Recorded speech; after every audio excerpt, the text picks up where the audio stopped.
Malaysia, honorable speakers of the seminar, distinguished guests, ladies and gentlemen, Assalamualaikum warahmatullahi wabarakatuh, and a very good morning.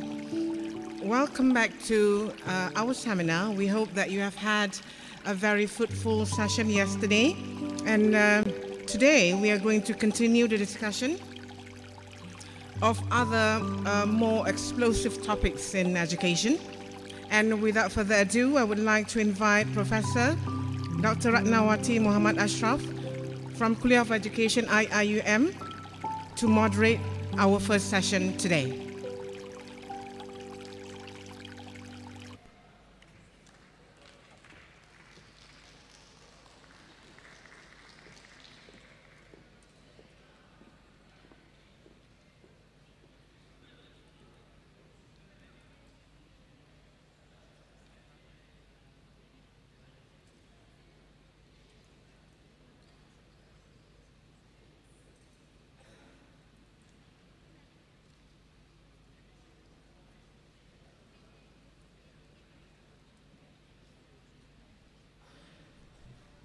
Assalamualaikum warahmatullahi wabarakatuh, and good morning to everyone. I would like to invite our distinguished speakers for today, starting with Professor Bud Hall, to take your seat.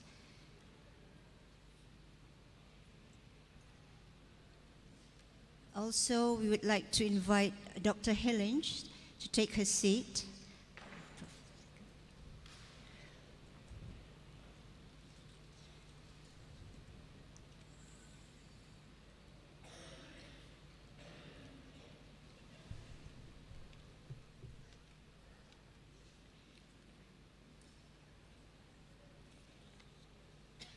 We'd also like to invite Dr. Betsan to take a seat.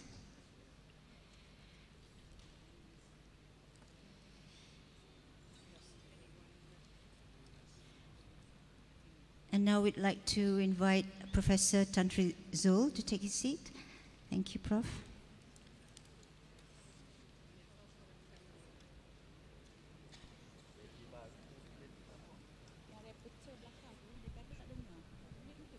Okay, thank you very much, Dr. Faiza, for the introduction. I have a great honor today to actually welcome and present to you four very distinguished speakers who will then be presenting in the next few minutes. But first, I would like to introduce Professor Hall. Mind you, what I'm going to say is only a very, very, very brief summary of all his and all our speakers' achievements. So, because if I were to actually read to you the achievements, we're never going to finish. So this is a very, very brief summary. Professor Hall has suggested and has told us how he would like to be introduced. But of course, we can't have any of that. It has to be more than what he has suggested.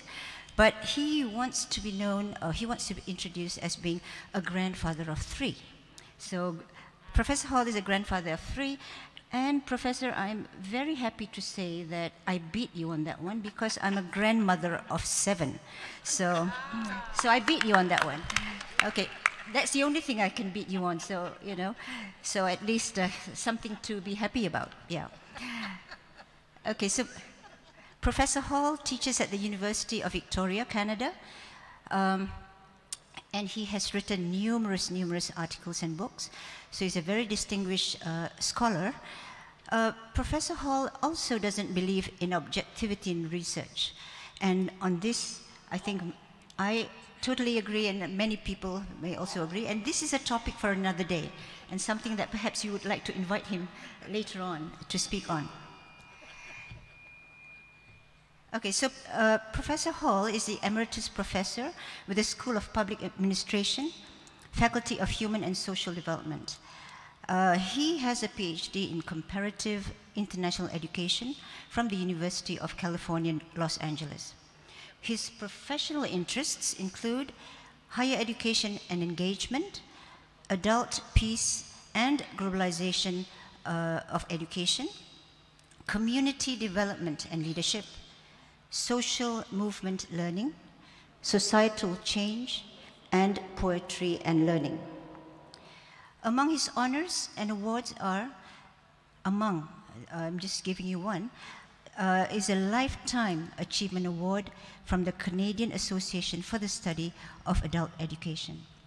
Today, Professor Hall will share with us his talk on knowledge democracy. Without further ado, I'd like to invite Professor Hall.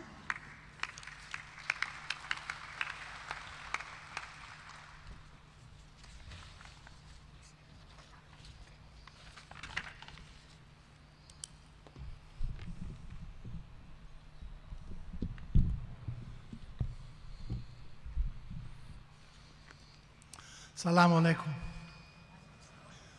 Good morning, everybody. Thank you for that very nice introduction, and congratulations on the wonderful news of the 7 grandchildren.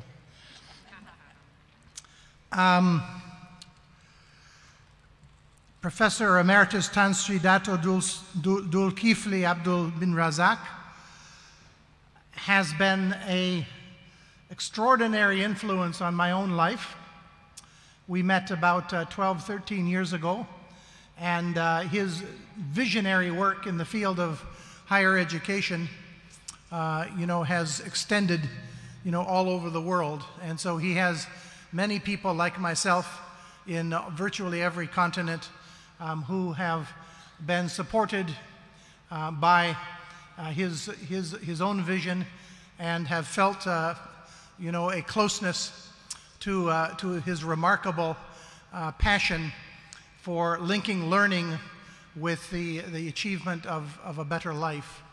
So I'm delighted that he has been honored with the position of the rector of this university. It's from what we can see, a beautiful university and a very important university at this time in history. And I have no doubt that, as with the work that he's done in other universities, and as former president of the International Association of Universities, this university, all of you will be finding more visibility for your work, and you will be supported in your own visionary work, and that this university will soon be known even more as a place where learning, justice, and sustainability are all combined, in one vision. Let's see if this works. This one.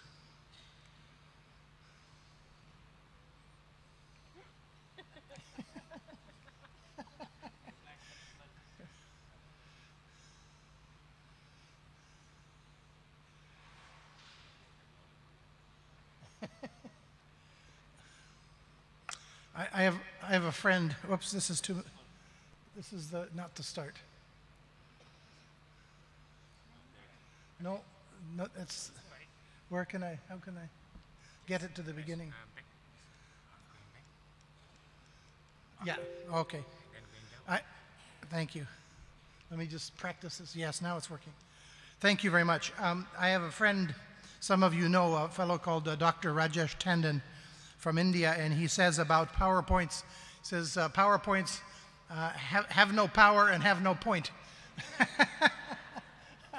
But anyway, I'm here with I hope there will at least be communication. If no power and no point, I hope at least there will be communication. I come from the Coast and Strait Salish, the traditional territory of the indigenous people of the First Nations people of this island that we call Vancouver Island. That's its colonial name. And you can see in the small map, you can see where it's located. Canada, of course, is on top of the US, and our island is on the far west coast. We are a Pacific coast island. And this is the land that I come from.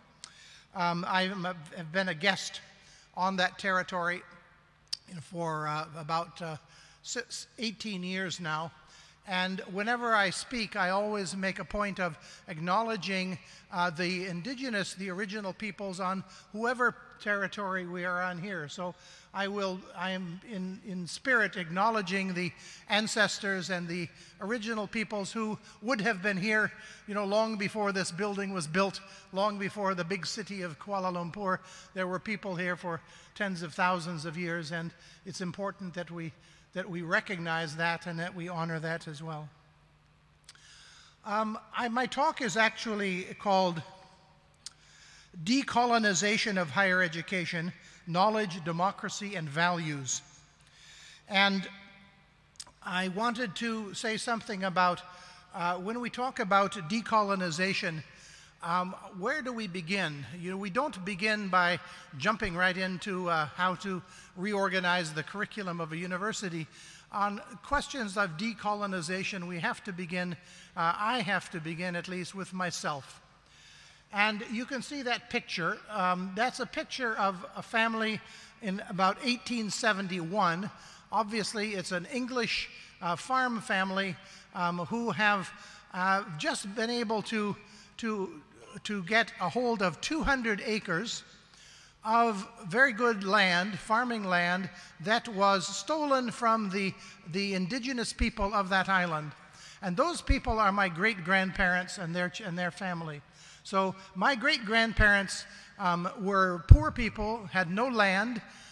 They came from England. They settled. I am a descendant of I am a colonial settler. And I have benefited because those people that you see in that picture were transformed from being absolutely penniless people to being middle-class people by obtaining 200 acres of wonderful land, but taking it from the indigenous people. The indigenous families of my age and younger have experienced a life of poverty directly from the taking of that land, which was once their, the place where they found medicines, where they did hunting, and where they made their lives. So when we're talking about decolonization, I think it's important to think about that. I also want to acknowledge and to share with you the Canadian history of cultural genocide. We have the colonial project in Canada was a very vicious one, and to some degree it remains so vis-a-vis indigenous peoples. And the idea of the white colonial people who settled in Canada was that somehow these indigenous people were kind of second class, not even quite sure if they're full people, and the only way to help them was to assimilate them into becoming, more like the white European settlers. And so they created a series of residential schools, and they pulled children out of their families. They sent them away to schools. They cut their hair. They put them in uniforms. They forbid them to speak their language, and they basically broke the cultural link for some 70, 80 years between young people and their parents, so that now you have most of the indigenous people in Canada today are still living through the trauma of that cultural genocide.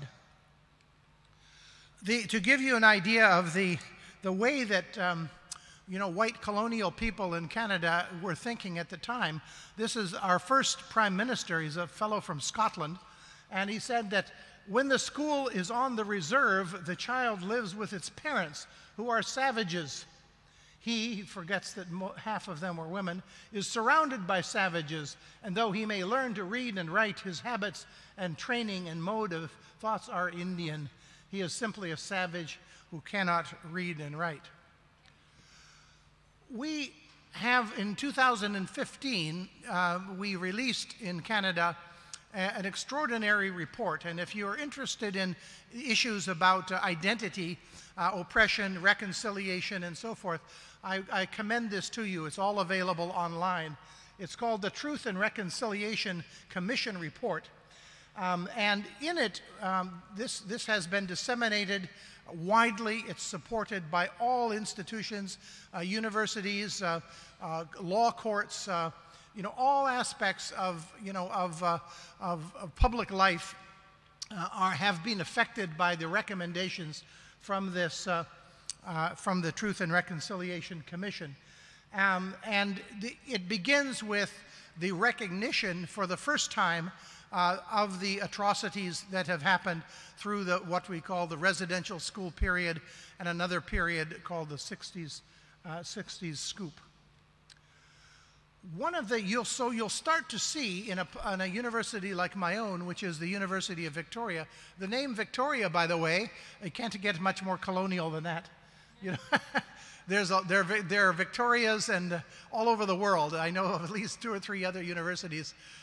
So we have, and the newspaper in my town, you will laugh at this, the newspaper in my town is still, this is 2018, it's still called the Times Colonist. The Times Colonist. My wife calls it the Times Communist, but it's not. You'll find universities across Canada are very sincerely, moving towards responding to the challenge of becoming more inclusive, of indigenizing, of decolonizing. And what you see here is a picture of the first People's House. It's right in the center of the campus. It's a ceremonial hall. It's a space for First Nations students to learn. It's a space for dialogue and discussion between Indigenous and non-Indigenous peoples. And you'll find, if you look at the website of the University of Victoria, you will find that we have an Indigenous strategic plan, an Indigenous academic plan for the university, and it begins with these words: it's important to begin with an acknowledgement of the role that educational institutions, including post-secondary institutions, have played in the perpetuation of colonial systems, both historically and in contemporary times. So I want to talk a little bit about knowledge and dispossession. The geographer David Harvey has elaborated the concept of accumulation through dispossession to explain how capital, the basis of our dominant economic system, began to be accumulated. Dispossessing people of access to their land, he suggests, lies at the heart of early capital accumulation. He tells us of wealthy landowners who used force and even arms to transform the traditional open fields and communal pastures of England into private property for their own profit. Each of these acts of dispossession left the majority of people without access to land and allowed for wealth to accumulate to those who were now known as private landowners. New categories of people were defined: the landed gentry and the workers on the estate and the landless. Several years ago, I had an opportunity to spend a few days in one of the Oxford colleges. That's that picture there. A college that was created at the same time as the enclosures in the Middle Ages in the 1600s. I entered the college through a low doorway only accessible to students and fellows and their guests. The college was walled in and only accessible through 1 or 2 guarded entryways. While staying in the college, the linkage between the enclosing of previously common land for private purposes and the creation of walled spaces for learning became disturbingly apparent. The act of creating Oxford and the other medieval universities was an act of enclosing knowledge, limiting access to knowledge, exerting a form of control over knowledge, and providing a means for a small elite to acquire this knowledge for purposes of leadership of a spiritual nature, or a governance nature, or a cultural nature. Those within the walls became known as knowers, people who knew. Those outside of the walls became non-knowers. Knowledge was removed from the land, from the relationships of those sharing the land. The enclosing the academy dispossessed the large majority of knowledge keepers, forever relegating their knowledge to witchcraft, tradition, superstition, folkways, or at best, some form of common sense. Oops, wrong one. Wrong one. Oh dear. I got to go back to. Okay, no. Okay. I want to now share some stories, some knowledge stories. These are stories, if you think of stories having a character, the lead role in these stories is knowledge. And I want to start with in the Mpambo African multiversity. You see the picture here. In the late 1990s, a Ugandan intellectual and civil society activist, Ndaula Wangula, returned home to his kingdom of Busoga in eastern Uganda after 25 years in various parts of Africa and abroad. He came to report to his elders on what he had learned from his work outside of the country. The message to his elders was this: "You sent me out, one of the lesser young people of my generation, to gain Western knowledge and to work in the structures and organizations of the Western world. I have been to their universities, I have worked with their governments, I have created Western-style organizations here in Africa, and now I have come home to share what I have learned. I have come to tell you that we, the children of the Busoga Kingdom, the children of Africa, will never fully realize our full potential as people in our communities and as contributors to the global treasury of knowledge if we continue to depend wholly on the content and ways of knowledge of the European peoples. Our way forward must be linked to the recovery, replenishment, revitalization of our thousands of years old indigenous knowledge." The University of Abalale Basiam Jondolo, South Africa. In 2005, in Durban, South Africa, some of the inhabitants of the tin-roofed shacks of the city created a blockade on Kennedy Road to protest the sale of land originally promised to the poor for house building. They gave it instead to an industrialist to build a shopping mall. The movement of those living in these shacks has grown into what's called Abalale Basiam Jondolo. Jondolo is the name in Zulu for a tin shack, the shack dwellers movement. But what is interesting and unique to this social movement is that they have created their own University of Abalale Basiam Jondolo, a space for the creation of knowledge about survival, hope, and transformation, where the shack dwellers themselves are the scholars, the professors, and the teachers. They create and they share knowledge through song, through live action debates and discussions, and document the knowledge in a web-based archive. My final story begins with a young indigenous woman from the Lillooet First Nations in British Columbia. In the 1960s, she was chosen by her community to work as a research guide for a non-indigenous linguist who had expressed an interest in working on the development of an alphabet for the Stadtlerniks language. She was successful in this challenge, and her people have made use of this alphabet since that time. By now, by 2018, this woman has become a leading authority on indigenous languages in Canada. Her name is Wanatsa in her own language, or Dr. Lorna Williams. She has become the leading scholar of indigenous language revitalization. But the fate of the languages in her community and the fate of most of the indigenous languages of Canada have not fared so well. The impact of colonial domination of Western language traditions has resulted in linguicide, or the death or near death of those carriers of our global cultural heritage. In each of these stories that I've shared with you, knowledge is central. Knowledge is the star of each drama. Knowledge is dynamic, active, engaged, and linked to social, political, cultural, or sustainable changes. Priya's co-construction of knowledge is linked to a variety of social movements. Mpambo's mother tongue scholars are stimulating an unprecedented reawakening of African spiritual knowledge. The shack dwellers of Durban have taken the word university as their own and turned knowledge hierarchies upside down in the service of the poor.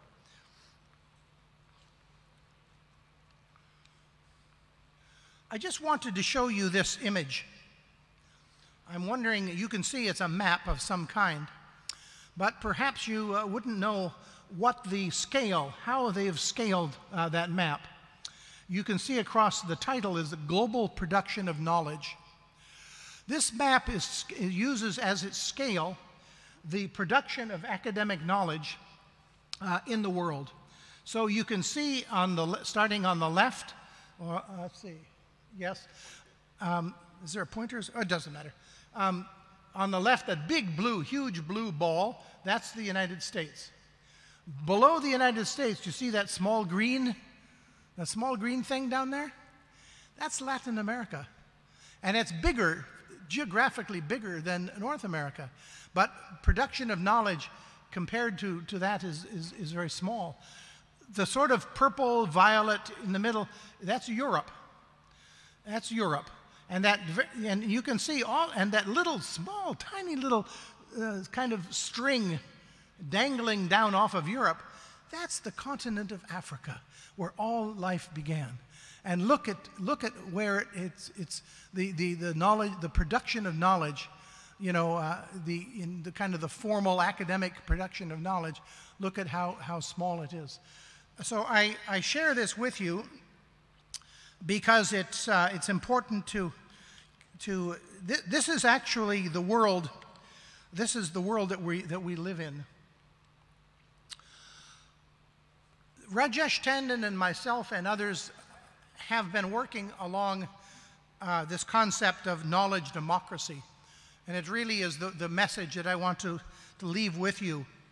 There are basically 7 principles that we've developed and that we feel are important to keep in mind. If we take the idea of values, which is the theme of this conference, seriously, if we keep in mind, you know, the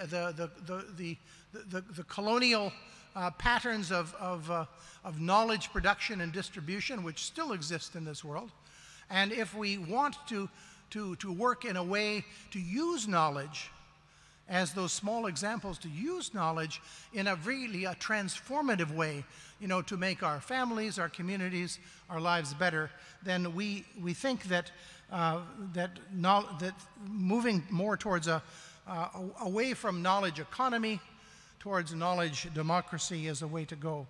So the principles are as you see. I've written a paper, a longer paper, so a lot of what I'm saying today will be available to you afterwards.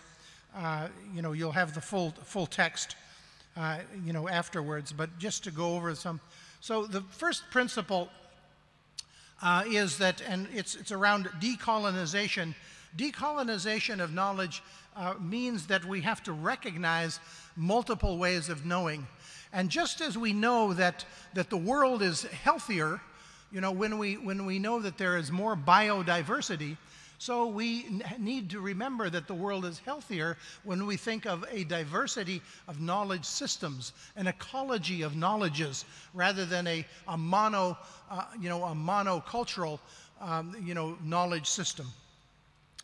We also need to think about, we need to be able to use multiple social and even aesthetic, arts-based research. If we think about research, we simply must get away from the idea that the peer-reviewed journal and the published books that nobody can afford to buy are the only way to share knowledge.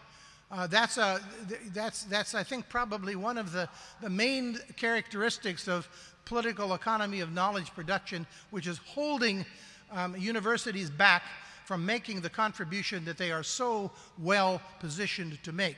And it's the very narrow idea of how we do research and how we share research findings. We need to be able to go beyond, you know, the sort of the academic means of of reproduction of knowledge, sharing knowledge, you know, to plays, to songs, to drums, to ceremonies, you know, all kinds of other ways to share research. Ordinary, you know, life isn't, life isn't changed, you know, by reading a peer-reviewed academic journal. In fact, studies show that 70% of the articles written in peer-reviewed journals are read by nobody. Nobody. And even those of us who get a few reads, you know, the average is about 2 or 3, and that's not including, or that is including your own mother. So, we need to, we also, or Father, we need also, but we're not displacing the idea of the centrality or the importance of knowledge. In fact, we're reinforcing the idea that knowledge lies at the heart of social, ecological, you know, cultural transformation. Knowledge is key. We're not talking about just activism or just, you know, just movements of various kinds. We're talking about knowledge, but knowledge which is co-constructed with community, co-constructed with the social movements, co-constructed, you know, with the ancient knowledge, the keepers of ancient knowledge systems. And we also need to, then the question of, there's two points around sharing of knowledge that are really critical. One of them is, I've highlighted it, it's probably because this is a topic of, you know, of special interest to us in Canada these days, is there's a concept when working with Indigenous communities. You know, the tradition has been for researchers to go into Indigenous communities, basically ask a bunch of questions, come out, you know, write a report. The information never goes back to the community, and one never really knows what the purpose was, and research has actually been one of the tools for domination and dispossession with Indigenous communities. So a number of principles have emerged from our work in Canada, coming from our Indigenous scholars, and they're very worth noting. It's called OCAP. That means ownership, control, access, and possession. So when you're working with an Indigenous community or you're working with other marginalized communities, one needs to be totally respectful. That knowledge belongs to those communities. They have the right to determine what happens to the knowledge which is generated. They have the right to control the distribution of that knowledge. If they want to share it, that's fine. If they don't want to share it, that is also their right. So if you are working in, you know, in communities that are, you know, marginalized or, you know, or Indigenous or other qualities, keep these principles in mind. But, and it's not a contradiction, but for most of us doing research, most of us working, we are very comfortable, you know, publishing those of us who, like myself in a university, publishing in a journal that somebody has to buy, or publishing in a book that somebody has to buy, and perhaps the market, we have to move. We are moving now. There's a movement called open access. Open access. Myself and my colleague Rajesh, we have agreed that we will never publish a single article, a single book, nothing unless it's open access. Research, there's a universal right to be able to see free of cost. You can imagine if a book costs, you know, these days books are terribly expensive in Canada, you know, $100, $150. You can imagine, translate that into your own currency. Who's going to buy that? What's the point? What's the point of doing all that work? And the journal business, the market-driven journal business is you know, really is a racket. Academics work for free. You know, we give them our knowledge products. They sell those knowledge products to libraries and to other people. And there are more and more journals that are coming out that are open access, and more publishers. So I would really encourage you strongly to next time you're, I know from yesterday's ceremony you're a very active and productive academic community and you have publishing a lot of books. So thinking about open access is important. So let me just close with the following.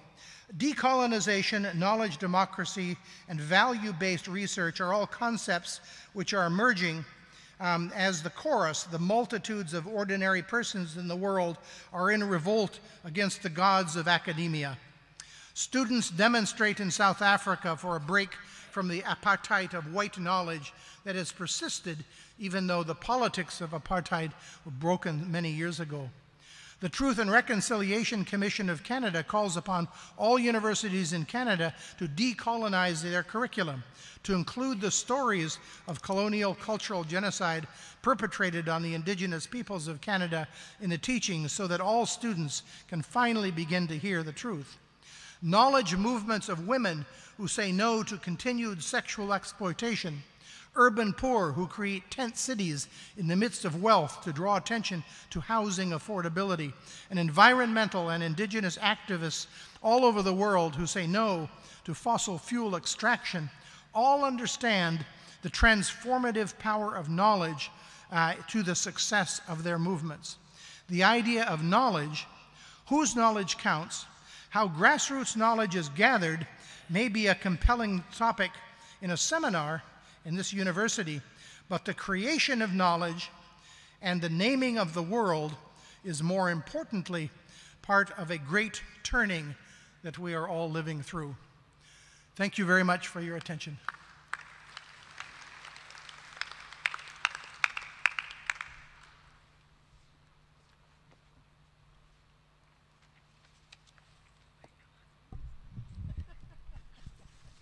Thank you very much, Professor Budd. His thought-provoking presentation really leaves us a lot of food for thought. Lots of questions to think about, and I'm sure you do have lots of questions. We will, however, keep the question and answer for the first two presentations at the end of the first two presentations, and I'm sure there are lots and lots of questions. I would now like to introduce our second speaker. Our second speaker is Dr. Hilligje. She holds a PhD in comparative contemporary francophone. My tongue got a bit twisted there. She holds a PhD in comparative contemporary francophone literature from the Groningen University in the Netherlands. Dr. Hilligje speaks 6 languages and has produced numerous publications related to higher education.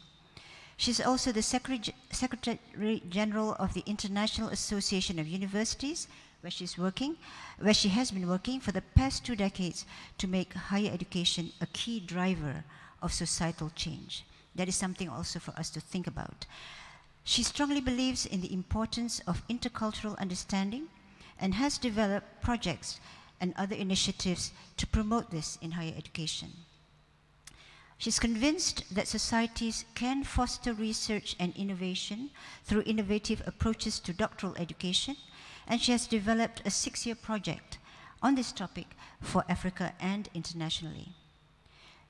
Today, Dr. Hilligje will share with us her thoughts on university autonomy in the global scene. And I would like to add that whatever I have said about Dr. Hilligje is a very, very brief summary of her achievements. So without further ado, I'd like to invite Dr. Hilligje. Thank you very much. Salam alaikum. That's not a language I master, though. I would like to start by saying a few things about the context in which my talk today will be embedded. First, I would like to resonate with how you introduced me, and I think I have to somehow complement a picture for this panel. Am I speaking too close?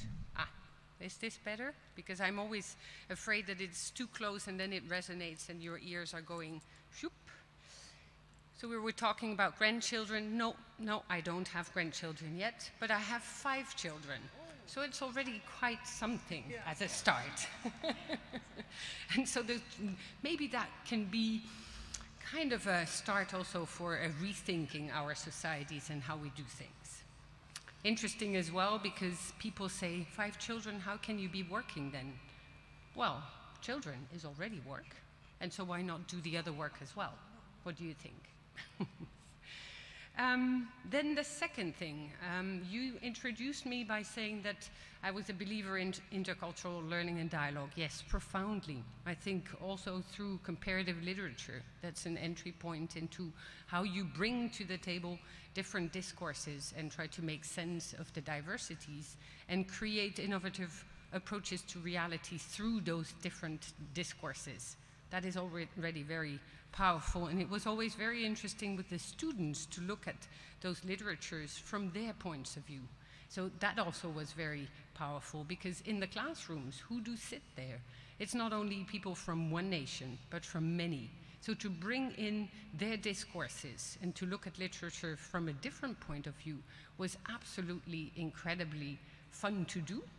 Not always easy, but always very conducive to a dialogue and to a different kind of understanding of the realities around the world. Because Francophone literatures, it's a word you can stumble over, but what does it mean? Francophonie is obviously also part of this colonization process that Bud was talking about, but it's also reflecting different realities from around the world. It goes from Senegal to Haiti, to Paris, to Brussels, to Switzerland, to Belgium, and these realities resonate in the books in different ways. There are claims for many different aspects of our societies, and reading them and bringing them together offered many opportunities to also rethink the world in which we live. Then doctoral education in Africa, and that I developed projects for Africa. No, I didn't.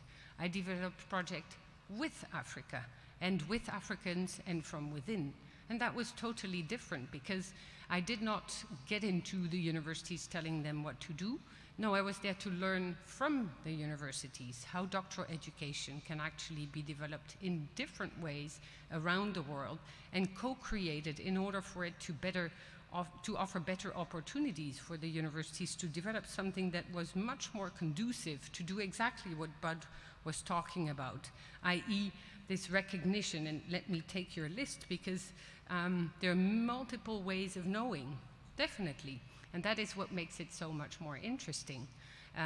My way of knowing is only one way. And it's certainly not the one that I would wish to impose on anyone. On the contrary, it's to learn how others know and how others approach issues that is so important.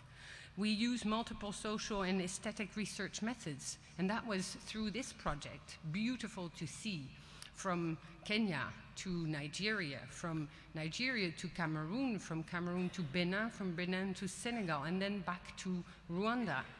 You had this colonial linguistic divide between more Anglophone countries and more Francophone ones or Lusophone ones, and then the vernaculars locally, which made for the project to be truly innovative in its outcomes and even in the process. So we would work together, and we would even bring together these different dynamics that even go still along these post-colonial lines, where it appears that the Anglophone and the Francophone worlds don't talk to each other, which is a pity. It's often linked also not only to the linguist divides, but it's sometimes a matter of financial means. How do you translate? Because obviously it is difficult when one part of the world speaks more, that world that I was working with, one language, and the other part was using another one. So translation is very important, and we know as well that translation is also a bit of we say in Italian, that translation is also kind of trahison in French, is a way of not being totally true to the language of the other, but it's a good start to actually communicate with each other. So building these divides across the continent was very powerful, and it led to new kinds of cooperation between Benin and Nigeria, Nigeria, Ghana, Ghana to Senegal, because people didn't have this opportunity. It's not me that made any change, but the project itself was, they identified who they wished to work with, who they didn't know, or who they knew, and it's bringing to the table these different knowing systems that made the very big difference. So I didn't develop anything for them, they developed it and I learned, which was very powerful. Then also what you said, Bud, resonates with me very strongly when together, and I'll come back to that, but under the leadership of Dzul, we developed a project where we wanted to look at how to better connect different knowledge systems, indigenous knowledge systems, and the other, what you would call colonial knowledge systems, when we met in Peru. We met at the University of Science in Iquitos in the Amazon region in Peru, and we invited to the table many different people from around the world, and obviously focused quite and zoomed in quite a bit on the indigenous knowledges in the region. And we made a beautiful mistake. That was a mistake that you can learn a lot from. That we had this stage, that we organized this conference like we do here. You have a stage, you have people seating, you're sitting there. And so these young people, because we also wanted to have the voice of the young students, those coming to the university, and having a different approach to their ancestral knowledge and their inner self and the conference room, they didn't feel at ease at all in this setting. They couldn't speak. Do you remember? It was very difficult for them because it did not connect with the way in which they would share their knowledge. And yet we say, and these maps are absolutely incredible, when it tries to pretend that the knowledge production in the southern hemisphere of our globe is so small compared to what is produced in the north. Their knowledge system was so absolutely rich. And it didn't come to the table because we didn't have the right table. We didn't need a table. We needed another way of actually communicating. And so that was absolutely fascinating because we had to rethink the way in which we organized the conference, because otherwise the dialogue would still not have taken place. The young man whom I met a first time and had to convince to come to the table and speak to us, then accepted. And the new way in which we could have a dialogue was already more of an appeal to him. So he traveled all the way back to his family and came to the conference with his traditional gown, and then accepted to speak to us in a different way. There was translation there as well, because he wanted to speak in his language, because it is also easier to sometimes convey your messages. Even for me, for that matter, speaking English is it's not my language, and sometimes I feel less at ease. You saw that I was looking for some words earlier, and for him it was exactly the same. How do you translate your thinking and your knowledge into a language that is not entirely yours, but which is something that you learned into the university, and which is a start to a dialogue, yes, but then requires also to go back to the origin in order to make sure that what is the true science and knowledge that's behind it is conveyed in the way that makes sense to everyone. So this was just a little other example to complement, because you had beautiful examples, but these are things that we see all the time. How do you connect the knowledge systems?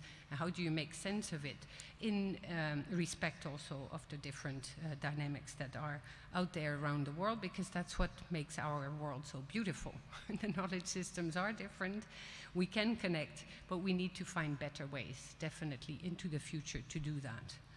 So my whole discourse is also very much influenced by Professor Dzulkifli Abdul Razak, with whom I've worked for so many years. Not only as colleagues and friends over time, but he was also the president of the International Association of Universities. I don't know how many of you know what the International Association of Universities is, but it is a non-governmental organization that was called into life in 1948 in the wake of the Bretton Woods organizations, and it was created and called into life to provide for an independent voice of higher education for higher education institutions around the world. It was created by UNESCO delegations, and it was confirmed in 1950 when the Constitution was signed. The text of the Constitution is really reaffirming the values upon which we wish to build higher education institutions around the world in respect of this diversity. And it is to build new partnerships, or continuously new partnerships, to foster peace in the minds of people. You cannot foster peace in any mind of any people if it's not done on the terms of any mind and any people. So we need to connect these minds in different ways. And that's what IIU has tried to do over time. That's why Professor Dzulkifli Razak believed in the principles we upheld, and that's when he led the association for 4 years into the future by always putting on the table this strong call for a better understanding of all these diversities. He was also the pole holder, the flag holder for higher education and research for sustainable development. And it links to that principle of Sejatra, do I say that correctly? So this respect of the other, and so the richness of, again, this dialogue and how it can take place. So I think that much is in that very clear or very difficult area of the dialogue. How does it really take place? Can we really listen to the other? Can we not only listen, but do we hear what the other is saying?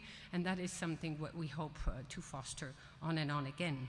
We were very honored this time to have been invited to Malaysia with a large delegation by the University of Malaya, and with a group of 300 delegates from around the world representing 70 countries. We came to your beautiful country and arrived already last Friday for first 3 full days of a board meeting, 25 people from around the world to meet and to rediscuss the role and responsibilities of higher education for societal impact. And then we organized an international conference on the very topic of higher education partnerships for societal impact there as well. So the partnerships is important, and also this other dynamic that you stressed so forcefully, Bud, the importance of having these partnerships that make sense and that are respectful and ethical. And the ethical dimension is very important because indeed the partnership can never be unbalanced in the sense that it fosters cooperation and the North coming to the South, get the data, take the data back home, analyze it there, and never fuel the outcomes back into the communities where the data were actually being collected. So all these dimensions were discussed. Bud was part of the panelists, Betsan was as well, and Dzul was as well. And that was for us already wonderful to have you as panelists in that conference, and I believe that this dynamics here is a bit of a continuation of that. Yet this is absolutely not what I was invited to be talking to you about. And so I should get to the topic I was invited to cover here. A very small topic: university autonomy, academic freedom in the whole of Europe and then in the context of the world. So do you have a week for me or 2 that we can discuss these issues? Because I think that's not possible just in the next 10 minutes that are available for me. But I don't have a PowerPoint presentation for the exact reasons that Bud just stated. I don't have the power nor the point to make through something that is visual. Yet I have a point I would like to share with you for discussions afterwards. So academic freedom, university autonomy, social responsibility, are these concepts that we all share, and how do we share them, and what are the definitions that we attach to it? And that is probably something that we also can discuss. These principles, because they're principles and values and core values that the IAU, and the IAU is based in Paris at UNESCO, yet it is not French. It is not one organization that is based in values that are French. I want to insist that the IAU is a global organization. It brings together more than 700 institutions from around the world, 30 organizations representing the various parts of the world. So when the core values of the associations were adopted and defined, they were defined by the higher education community globally. And it is through consensus and discussion that these values of academic freedom, university autonomy, and social responsibility were adopted as values, those values that all the universities wished to look at and consider as core values. Yet they have different definitions, and that is what will be interesting to discuss. So academic freedom, university autonomy, and social responsibility are among the core values that the International Association of Universities promotes amongst its members and also the higher education community globally. Back in 1950, when the IAU Constitution was adopted, universities of the world agreed to the following basic indissociable principle and, upon which to build a strong, quality higher education system. And I use the singular, yet there are many different systems out there, yet there are many values that we can still share amongst us in order to make sense of the complexity of the world in which we live. So these principles are the right to pursue knowledge for its own sake and to follow wherever the search for truth may lead, in its diversity again. The tolerance of divergent opinion and freedom from political interference, the obligation as social institutions, not ivory towers, so the obligation as social institutions to promote through teaching, research, the principles of freedom and justice, of human dignity and solidarity, and to mutually develop material and moral aid on an international level. That was already in 1950, and actually these principles are way older than that and are at the heart of everything that's being done by the association. Almost 50 years later, in 1998, a first UNESCO World Conference on Higher Education took place. It led to the adoption of a new social contract calling for mutual responsibilities, rights and obligations between university and society so that they may together meet the challenges of the new millennium. The new framework, what was then called the new framework, we're already again 20 years later, so the framework is still out there to frame much of the discussions that we have. So this framework, again, allowed to reaffirm the above-mentioned values and principles. The higher education community, represented by the IAU, used the opportunity to draft and adopt a statement on academic freedom, institutional autonomy, and social responsibility, which we then shared at the World Conference on Higher Education, and it contributed to a much-needed debate leading to the reaffirmation of the fundamental values upon which quality higher education for better societies needs to strive. Many different and difficult words in there, because what does it mean, quality education? We've been debating that over the last 3 years, and maybe that is something here as well for all of you to think about. How do you define it? What kind of a society do you want? And if you know what kind of a society you want, it's also easier to define the kind of education that you want to develop at all the levels. But yet, it's these fundamental values could be at the heart of all that, and it could certainly help strengthen a higher education and that would be meaningful for the different realities we have and the different societies, and then would help feed into this dialogue of what quality actually is. This year, IAU celebrates the 20th anniversary of the adoption of this policy statement that you can find on the website. Otherwise, you write to me, I can send, and we can always discuss about it, deconstruct and reconstruct in order for a rethinking of the text. So the above still stands, even if it could be revisited and enhanced with you. in a world calling for increased understanding about how higher education today contributes or should contribute to help address the grand challenges that we face. We finally come to the realization that we are one planet. Took us a bit of time, no? And together we decided to adopt and to first draft and discuss and adopt an agenda. And this agenda is called Agenda 2030, Transforming Our World. And that agenda comes with 17 Sustainable Development Goals. And I suppose you know them all by heart and all the targets that are behind it. I don't.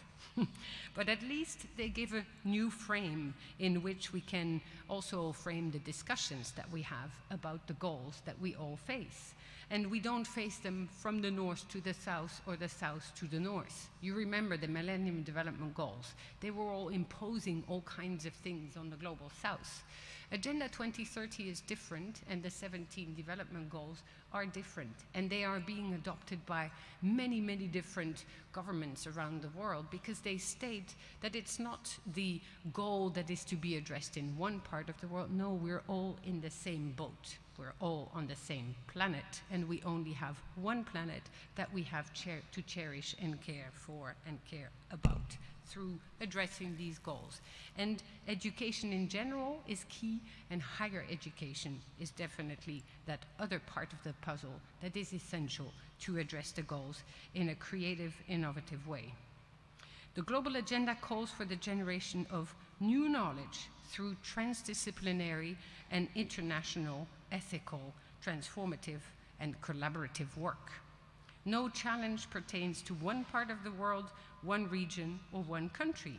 On the contrary, the different grand challenges are interlinked more than ever and call for increased concerted efforts. Higher education institutions, higher education systems are key actors in the agenda, and they increasingly agree to work across boundaries and frontiers, whether disciplinary, political, economic, environmental, and certainly also cultural. To this end, the academic freedom and university autonomy are crucial. They're not a privilege of academics or teachers or professors or researchers or students on the one hand, but they are also essential social preconditions that allow those in academia to engage freely in debates that will allow to think through thorny issues, difficult words for me as a francophone, but to think through thorny issues that go to the heart of what a nation wants of its universities.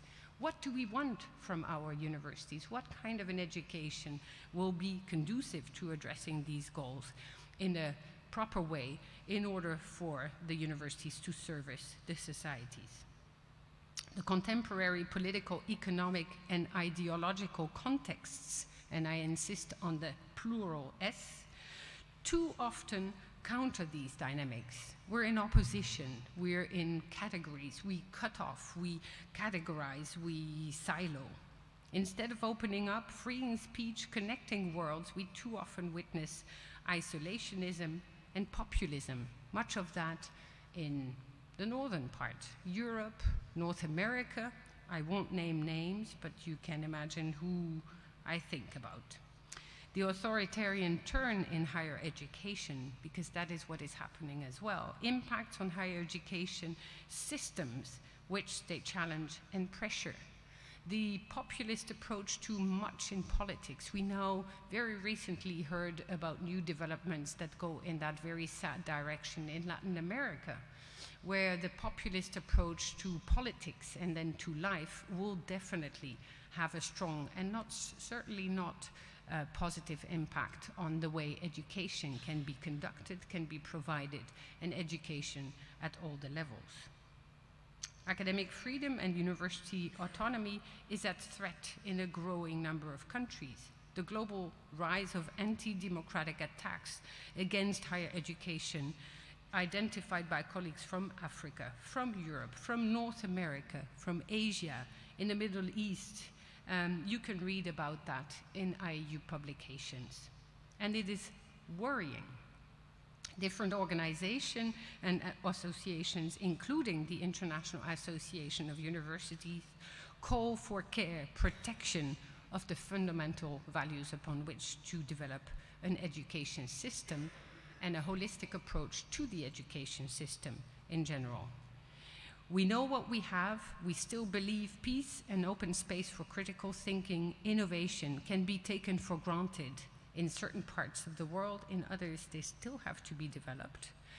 But we believe in certain parts that it can be taken for granted or that they are there, which is also not the case. But let's wake up and act together against the undermining and fragilizing powers attacking societies around the world. Without strong and independent higher education, societies cannot develop as they should. A possible next UNESCO World Conference, and I'm being very careful because no date is known and no confirmation of the plans are on the table, but such a conference is again envisaged to take place in Paris in the next 2-3 years. Let the higher education community around the world, but all of us, act together to mutualize efforts to reaffirm the values we wish to uphold and share so that we can revitalize multi-stakeholder higher education partnerships for a public common good. Thank you.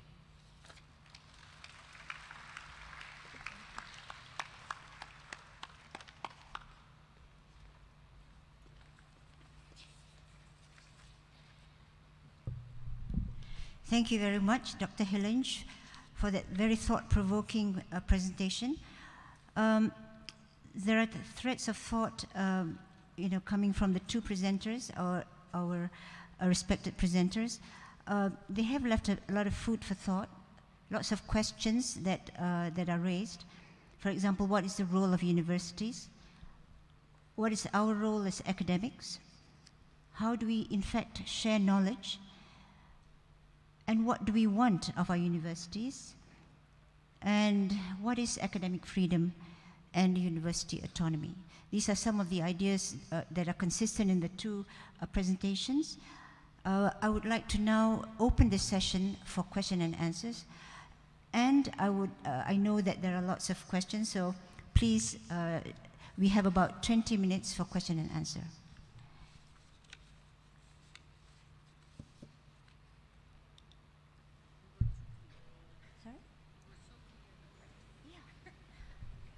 I think our speakers were so clear and no questions. No, there are questions. There are questions. But I do want to make one point, and there was a little bit of confusion in the earlier with regard to the slides being shown. Dr. Hilligje had informed us that she will not need any slide presentations, and I mentioned to her that PowerPoint presentation, and I mentioned to her that that's because the power is in her points. And indeed, they were powerful points. So, a lot of points for us to think about. Do we have a question? Professor Rosnani?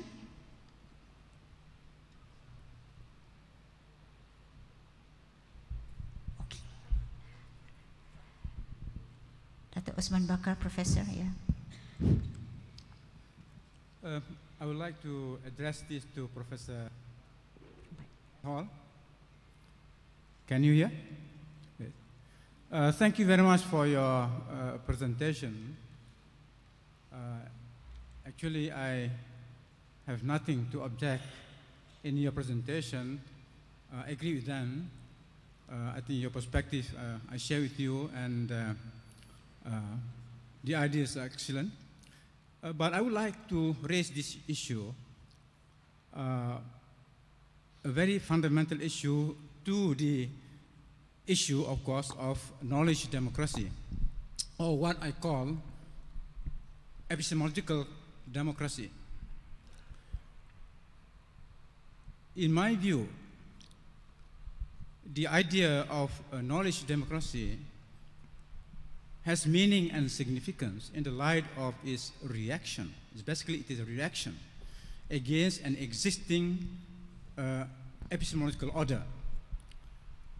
An order that has been dominated by the what is popularized as the scientific method. I call it the monopoly of the scientific method, even this kind of epistemological dictatorship, meaning that a kind of exclusive way of presenting the way to knowledge, the only valid way, legitimate way to true knowledge is through the scientific method.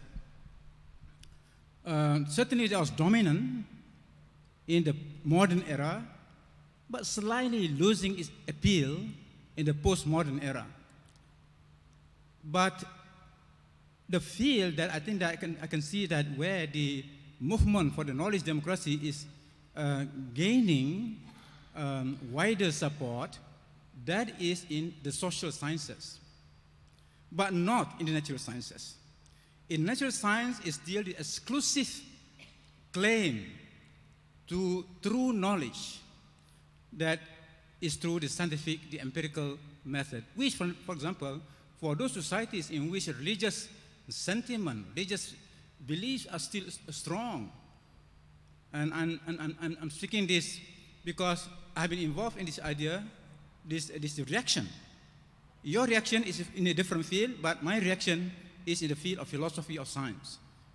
I certainly share, for example, the views of the MIT historian of science, Giorgio Santillana, for example, a historian of science, who in a way influenced me because he said many of the scientific knowledge is not stored in books, not stored in the library, but in the legends, in the indigenous, that's called indigenous sources of wisdom. So my question is, since you are very much in the study of knowledge democracy, how do you look at the prospects at the global level of this knowledge democracy movement making further inroads into the world of knowledge?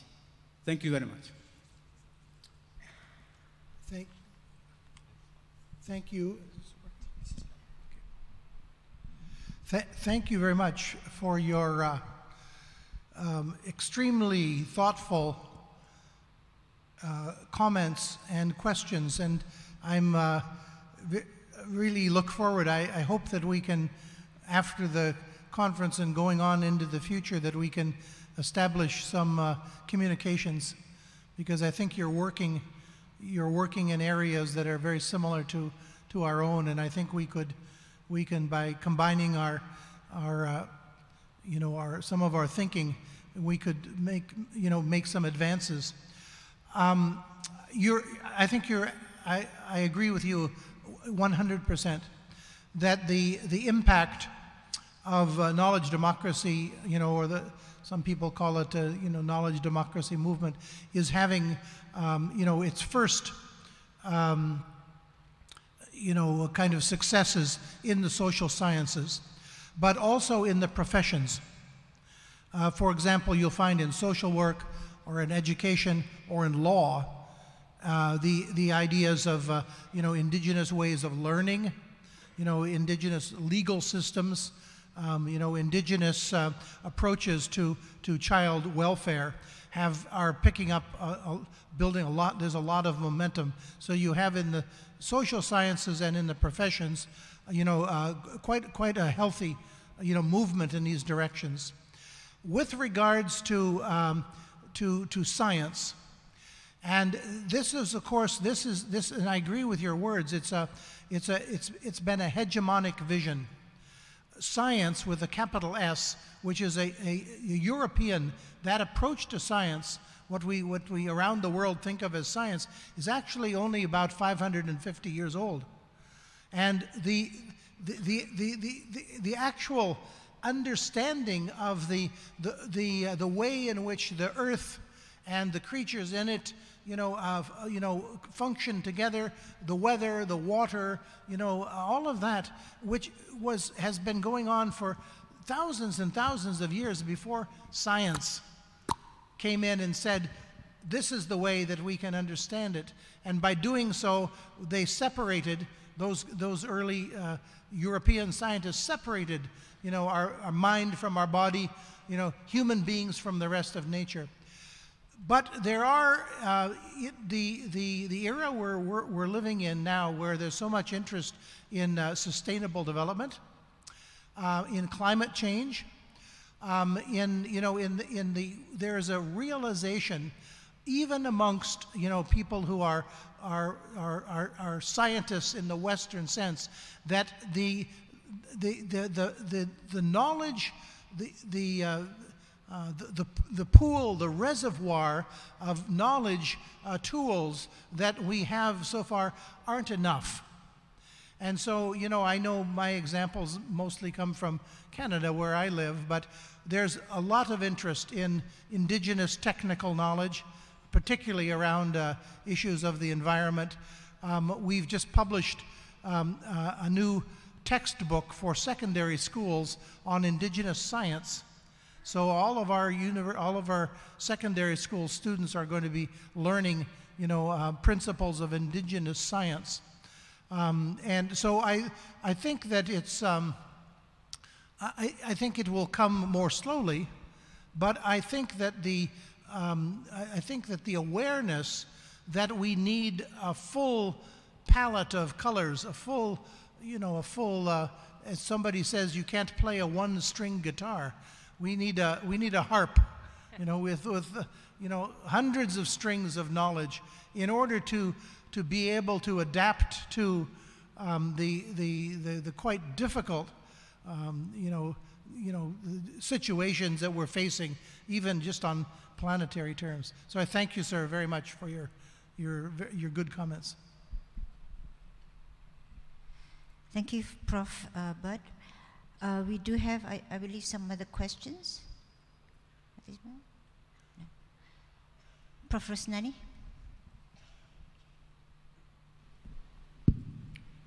Thank you, Prof. Ratna. I'd like to extend my appreciation to both speakers, but I'd like to address this question to Professor Bud. Okay, based on what you have said, and based on what is happening in the world today, I felt that we are still not really independent.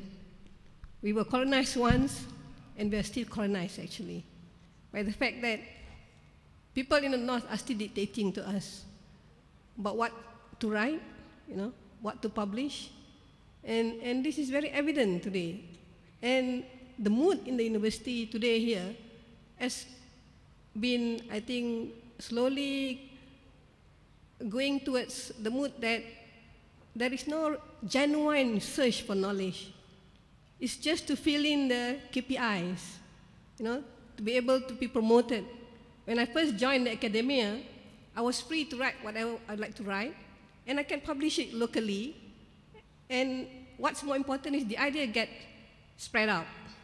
But when I look at my junior colleagues today, they're all looking for what I said, this index journal, And we know that nobody reads this journal. But this is the invention of the North, the West. So the question is, how do we stop being colonized again and have our own independence? I think this is very important for the leadership of the university here and also the Ministry of Education. How do you in Canada stop yourself from being dragged into this current? Thank you very much. Oh yes, that's spoken by a true academic working in the factory of university world. We face the same challenges. You say we have been colonized, we're still colonized. I'm colonized. Apart from the fact that my body is a colonial body, but my mind is a colonial mind. So I think one of the things to think about is, first of all, we have to work on how do we decolonize our own mind? So we have to start, if we expect everybody else to decolonize, but we're just, a bit lazy on that, it's not going to happen. So we have to start with, what does it mean? What does having a colonial mind mean? And then how do we individually, how can we begin to, to address you know, in my case, for example, the lack of knowledge, total lack of knowledge of, you know, of indigenous ways of knowing. So I have to take responsibility as a academic, as somebody who cares, to do the reading, go places where I can learn something new, go places where I'll be challenged, you know, and to put myself at risk, you know, and so forth, to learn. A second thing is that universities are human institutions, which means they are spaces of contestation. So, you know, you see the rector, right, sitting down here, 1, 2, 3 down. A rector, any rector of a university, you know, he's every day, you imagine who's coming to see him. So someday somebody like Bud Hall comes and says, what about, you know, Zul, what about knowledge democracy? Next day there's some business guy saying, you know, your graduates aren't good enough for my business. What are you doing? Fix your curriculum so it fits. You know, next day somebody from the government says, well, you know, we're a little bit concerned, you know, democracy is a bit of a delicate topic in these days, and, you know, make sure your students don't get too out of control. So universities are like all human institutions. They are spaces of contestation. So that means that if you believe, if you think that there should be alternatives to the very narrow, you know, basically counting the number of peer-reviewed journal articles for your promotion, you need to find other people in your university, in your department, in your discipline, who feel the same. Find a way of raising that topic, and I would suggest, you know, you can do so within the university. You can do so, you know, at a national level amongst people in your field. You can do it, you know, in an international way. I'm sure you'll find, you know, with the IAU, a welcome forum for these kinds of debates and discussions. You know, the IAU is terribly important for us in these kinds of debates. In our own university, we are making progress. But the tenure decisions, career decisions are made, the criteria are held by the disciplines. And so you can't, doesn't matter what your rector thinks. It doesn't matter. Sad, but true. It matters what the department head and what the you know, sort of the powerful people in your department, you know, of English or, you know, or philosophy or sociology or whatever. It's what they think, and it's what their disciplines think in other universities. So the debate has to start there. But we are making progress. For example, we now, I would say in 8 or 9 departments in my university, you can get credit for this kind of community engagement, community-based research, knowledge democracy. You know, they are recognizing that that academics have a lot of ways of having impact in society that can be, you know, noted down, can be counted. You know, that will help. So it's a struggle I identify completely with your, you know, with your question. It's a good question. Thank you, Professor Bud Hall. Do we have other questions? I believe there's lots of questions. Yes, sir.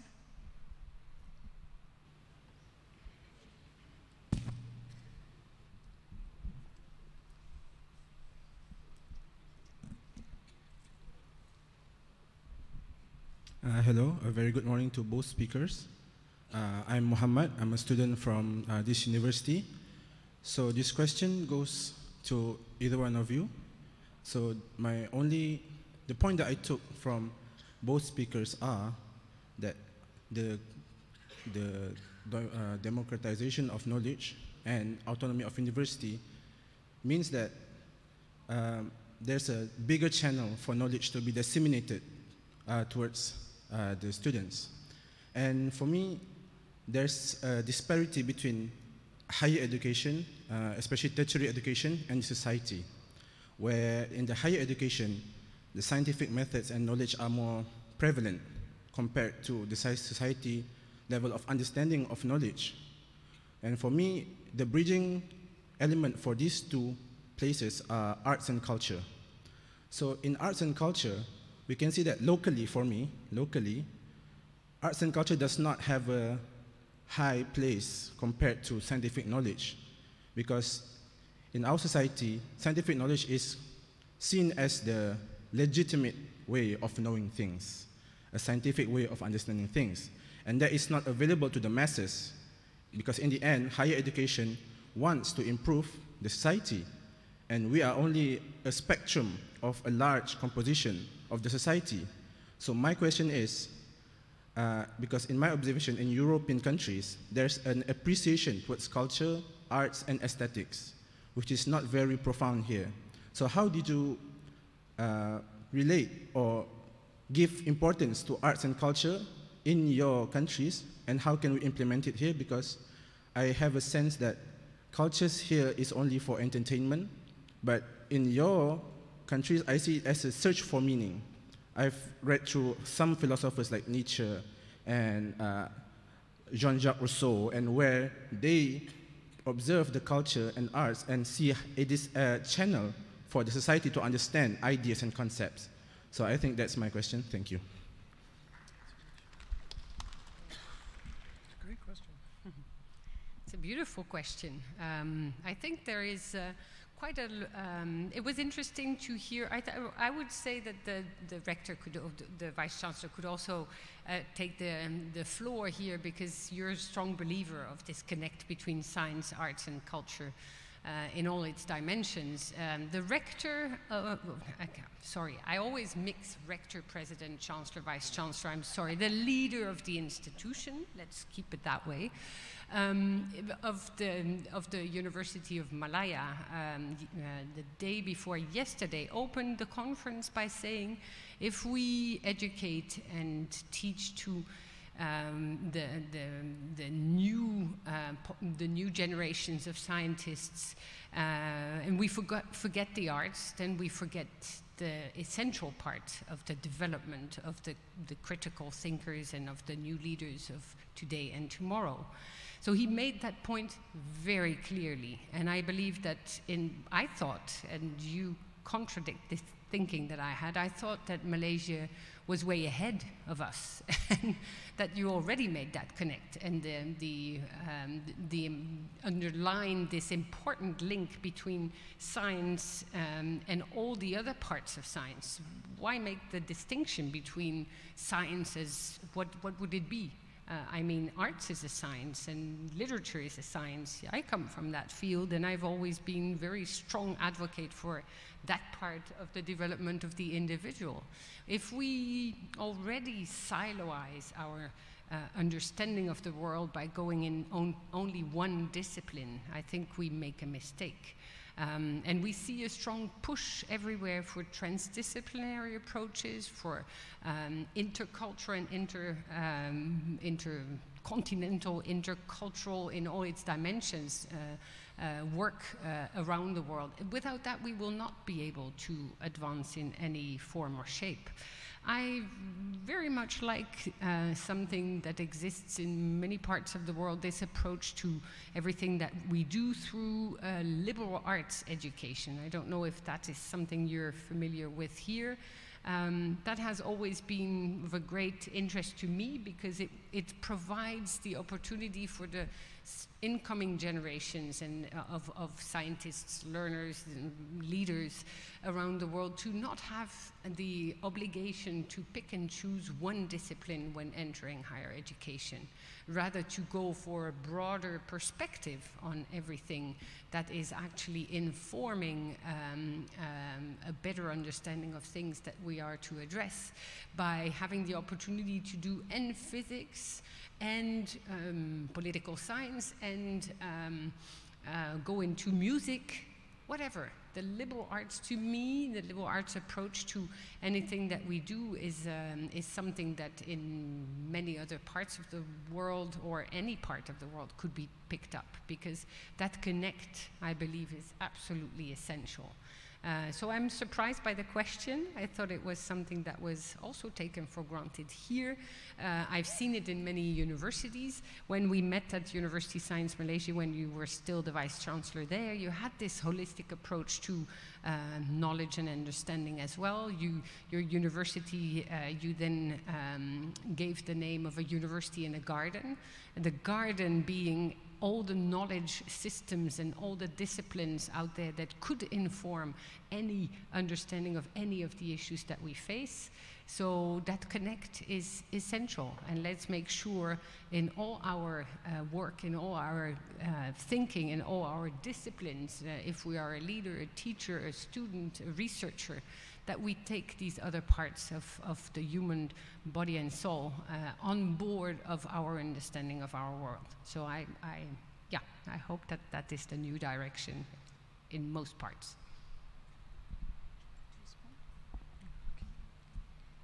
Okay, thank you very much for the question to our brother. And you know, it has been a very stimulating discussion, very thought-provoking presentations, and I can see the audience being really energized. At least I am very energized. You know, you just feel, you feel the energy.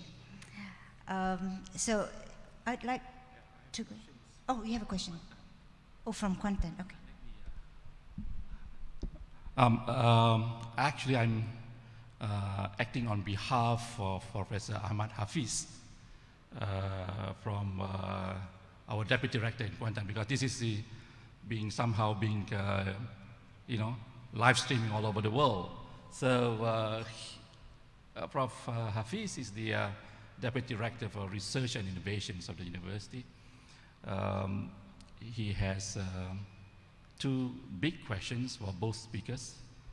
Question number one, how much freedoms academic needs? That is number one, is actually trying to answer the stakeholders. I'm sorry, the question is like this: how much freedom academics needs in answering to the stakeholders? Number two, is the current higher education university still relevant in the future? Based on those two presentations, are we still relevant? It's like asking questions, how many varsities are there? One is the institutionalized, the other one is not institutionalized. Thank you. Thank you, Prof. Hafiz from Kuantan, our respected DRI, and also thank you, Prof. Ismail. Prof. Ismail is my dean, for delivering the question to have it answered. So.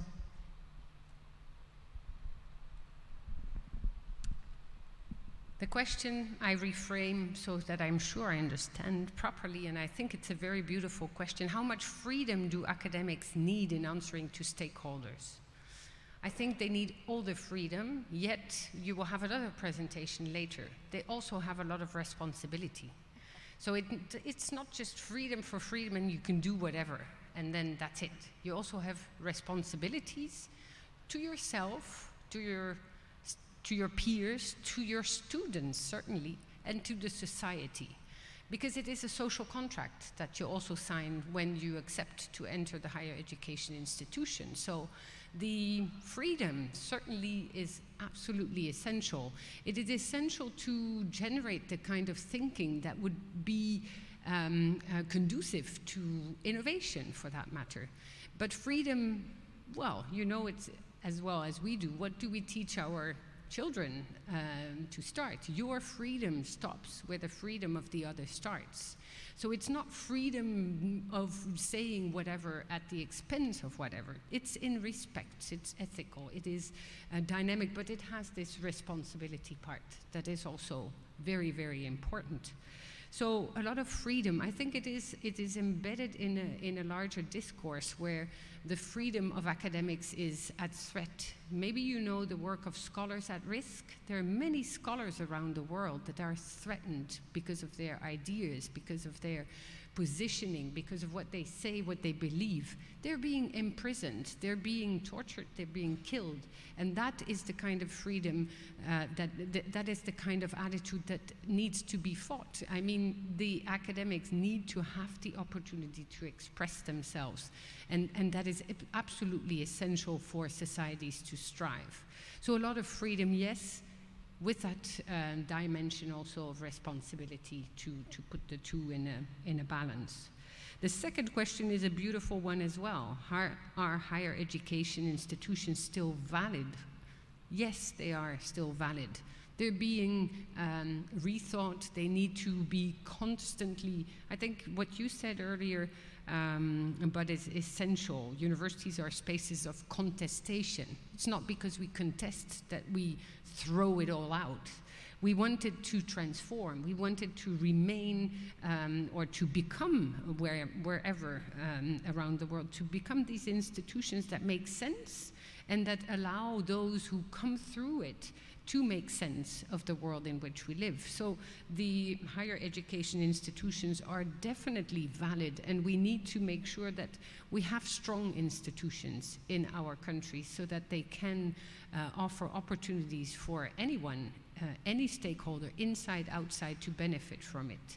Another question was actually also asking, what's this link between a knowledge system? I think it's the student who asked that question. What's the connect between the institution and the society outside? How do we translate the two?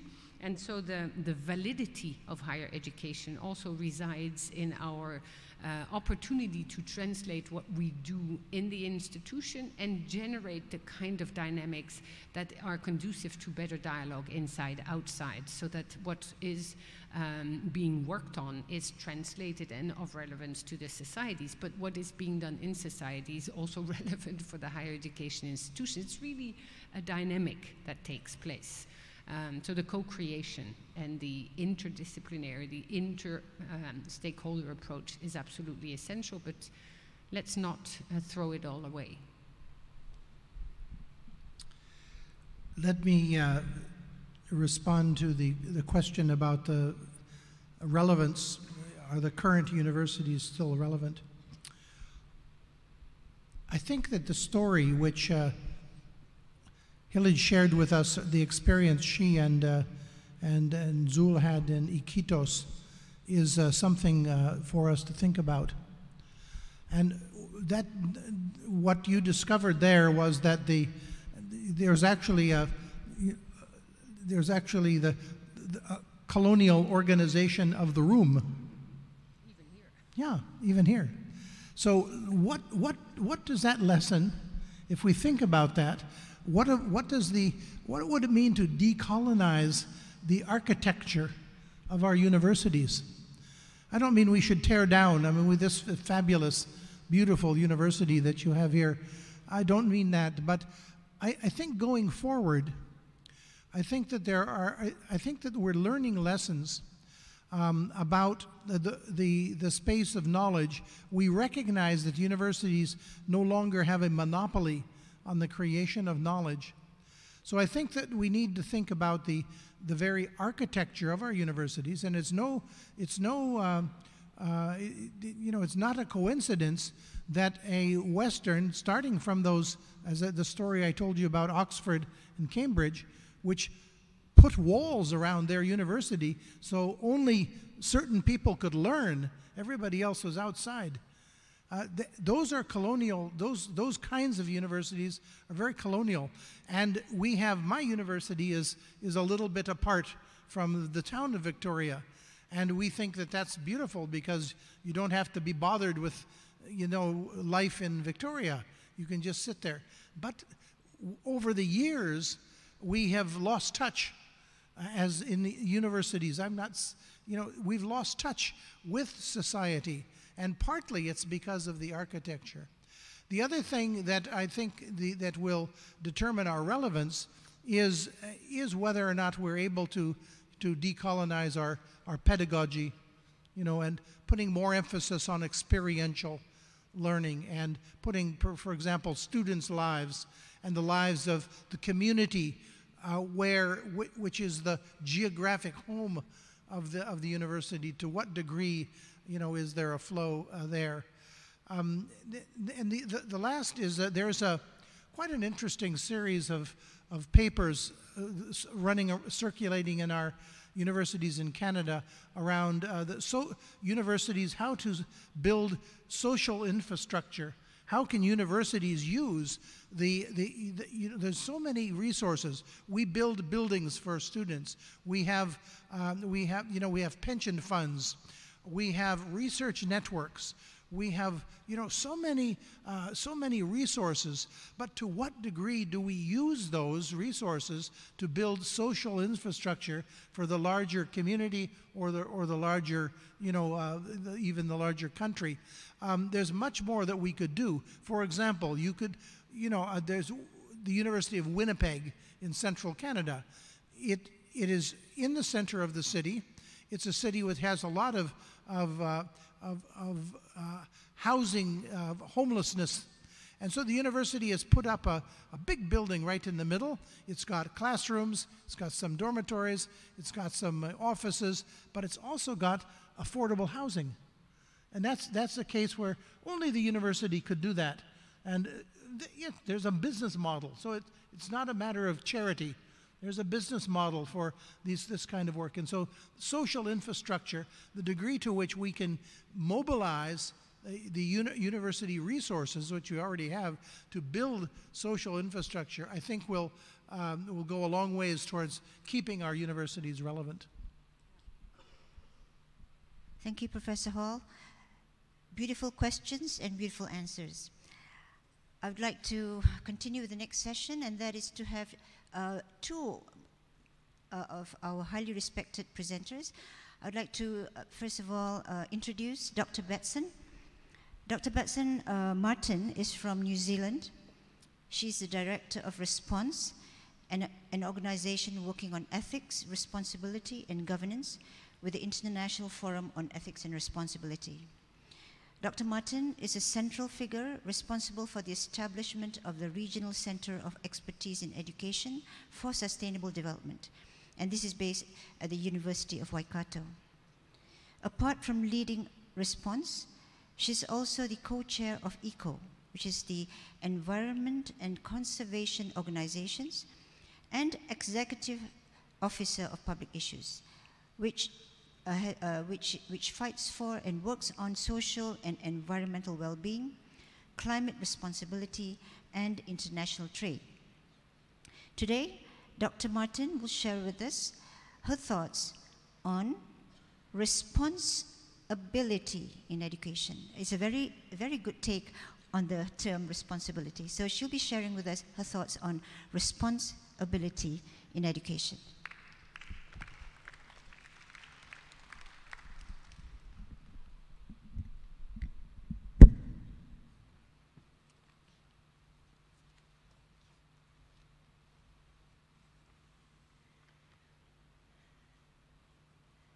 Salam Sajatra, Tēnā koutou katoa, warm greetings everybody, and a special thanks to Rector Professor Dzulkifli Razak and his wife Mazra, and thank you for the wonderful hospitality you always extend to us.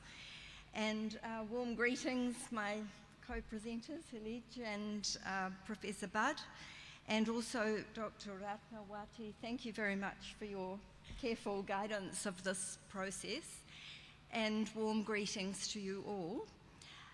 May I also greet your waters and your mountains, and I bring greetings to the Oranga Asli people, of course, and also an acknowledgement of Māori as Indigenous people of Aotearoa, New Zealand. So, as one coming from Aotearoa, I come from the other side of the water continent, from Professor Bud. It's amazing how we see this vast ocean of the Pacific as joining us, rather than as separating us. And we're very thankful that in Malaysia we have actually come together in a quite a physical way. So, and maybe I should pause for a moment. Hilligje, I'm delighted to know we both have 5 children, which I hadn't realised. And I'll leave the numbers, but my grandchildren are Māori, Iranian, Ecuadorian, and French. So I'm waiting for a Malaysian one.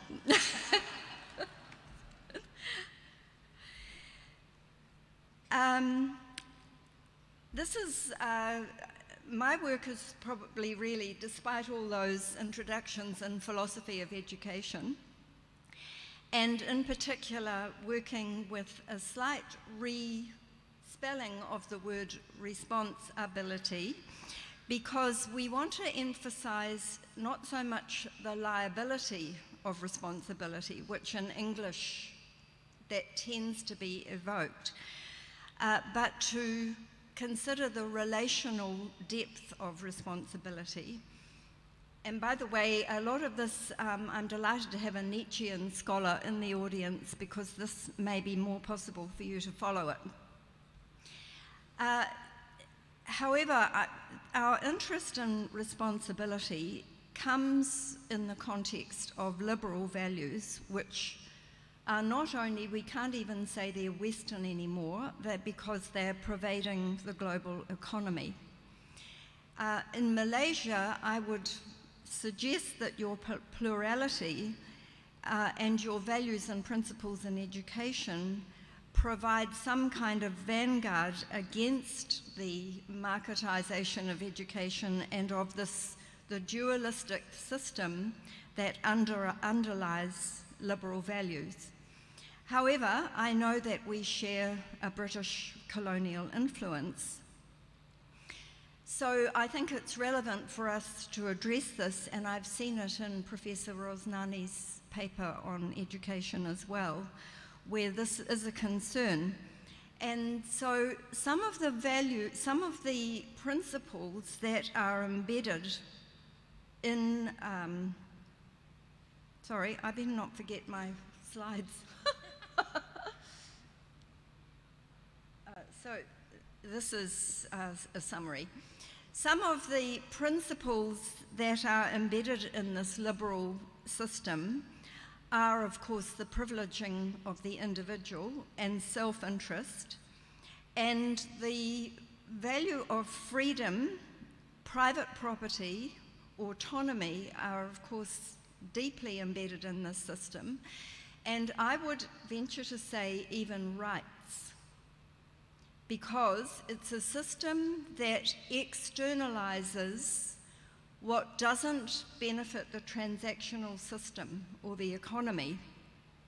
And so there's had to be a way of accounting for those externalities, which we're now recognizing to be the environment, poverty, inequality, and rights have been introduced into the liberal system to allow for some way of minimizing the negative effects of that exploitative system.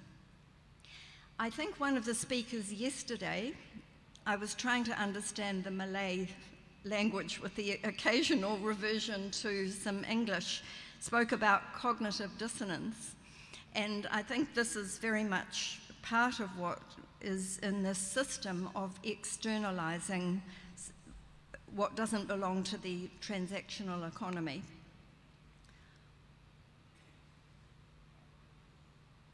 It's hard to just check here. I haven't got too many slides because some of this is too difficult to put into a few points. But we do, in particular, see this in climate change and in the extremes of inequality. We see it in the separation of the disciplines.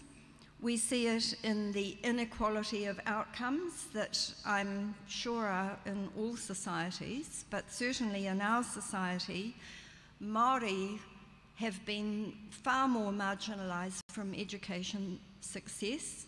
It's the same with Pacific Island people. And we see it in our prison systems, where in New Zealand, Māori are 15% of the population, and they're 50% of the people in prison. So this is a colonial system that is still very functional.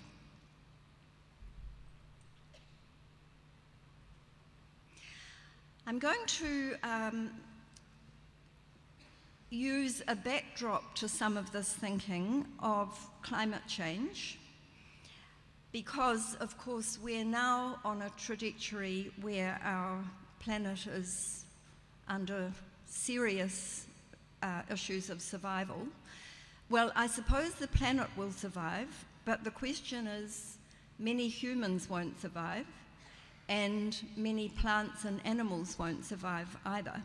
There will be a whole readjustment of the planet. But the recent IPCC report, the 1.5 degrees, was largely pushed for in the climate negotiations in order, through Pacific people, because it's Pacific islands that are most at threat of being inundated. So I'm not going to read out this detail. Maybe you can see it. But you can see that we're on this tremendous trajectory of carbon emissions, which is going to cause sea level rise, loss of biodiversity, and also enormous poverty, because poorer people are the most unable to respond to or to adapt to climate change. So you can see there, I'll just say the this current IPCC report, sorry, I can't quite see the thing from here. I might have to do this. Climate change, they make a focus that climate change represents an urgent and potentially irreversible threat to human societies. But maybe we could rethink this and be thinking human societies represent an urgent and irreversible threat to climate change and to the planet. So this brings us much more to the location of responsibility. And I always find this an extremely valuable orientation to climate change, because 1 degree or 1.5 degrees doesn't sound very much. But our planet has been in a stable climate era for 10,000 years within a plus or minus 2 degree range. So this means, oh, I didn't know that this was working. This means that a 1 or 2 degree change makes the planetary ecosystem unrecognizable. And we're already 1 degree above the temperature of 1850. So this, you can see here the trajectory. The Holocene, this 10,000 years, has been the period that has enabled humankind to settle, to form an agricultural base and to create the civilizations that we've created. But we're now taking the climate into a trajectory that we probably don't know what the results will be. So this gives us kind of an urgent backdrop to thinking about responsibility. Right, I'll have to follow this. So thinking about what I'm just framing this section as thinking about our irresponsibility. We now have to think, how do we address this? And Pope Francis did a very beautiful piece. You may be familiar with his Laudato Si. I don't know whether that makes its way into Malaysian knowledge, but it's very deeply part of Western Roman Catholic thinking, when he says we're not faced with 2 separate crises, one the environment and the other poverty or social, but rather with one complex crisis in which which is both social and environmental, and that is to hear the cry of the earth and the cry of the poor. And so in education, I just want to make the step into how do we deal with all this in education, because clearly education is one of the most important areas for preparing us to deal with these combined crises. And so we can see that our current model is too often based on separating things, and we see it in the separation of the disciplines and in the inequality of outcomes. So we see the separating of different fields of knowledge, values from techniques, abstract knowledge from knowledge formed through experience, and separating the past, present, and future.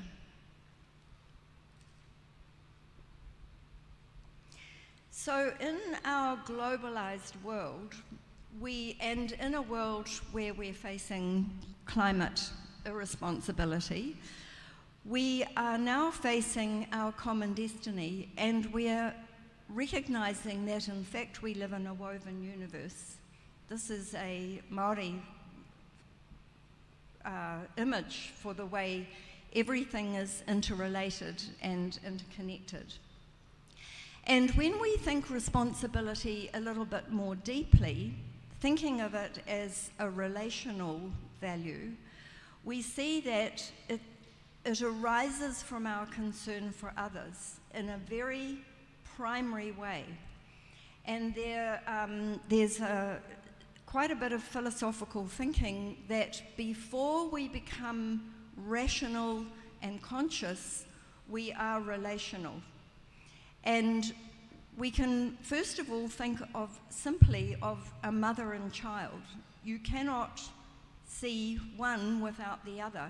This is the beginning of relationality, perhaps. Perhaps this is a way of imagining that we are relational more than we're individual. Because this is an effort to see responsibility not just as a kind of a legal and accountable concept, but to see it as the basis of our relationality. We have, of course, also the bigger picture concepts of responsibility, where we're now facing our responsibility to future generations in a way that we haven't really had to think about so consciously. In the West, we haven't, I should say. It's a very deeply embedded orientation of Indigenous cultures. So could relationality be a deeper way in which we can address some of these separations in knowledge, separations in the economy that is allowing us to destroy the earth? So I'm going to move to some more philosophical premises for thinking about relationality. And I'm thinking of the work of Emmanuel Levinas. I don't know if any of you know that. You might be more familiar with it. It's not such a commonly studied philosopher in our part of the world.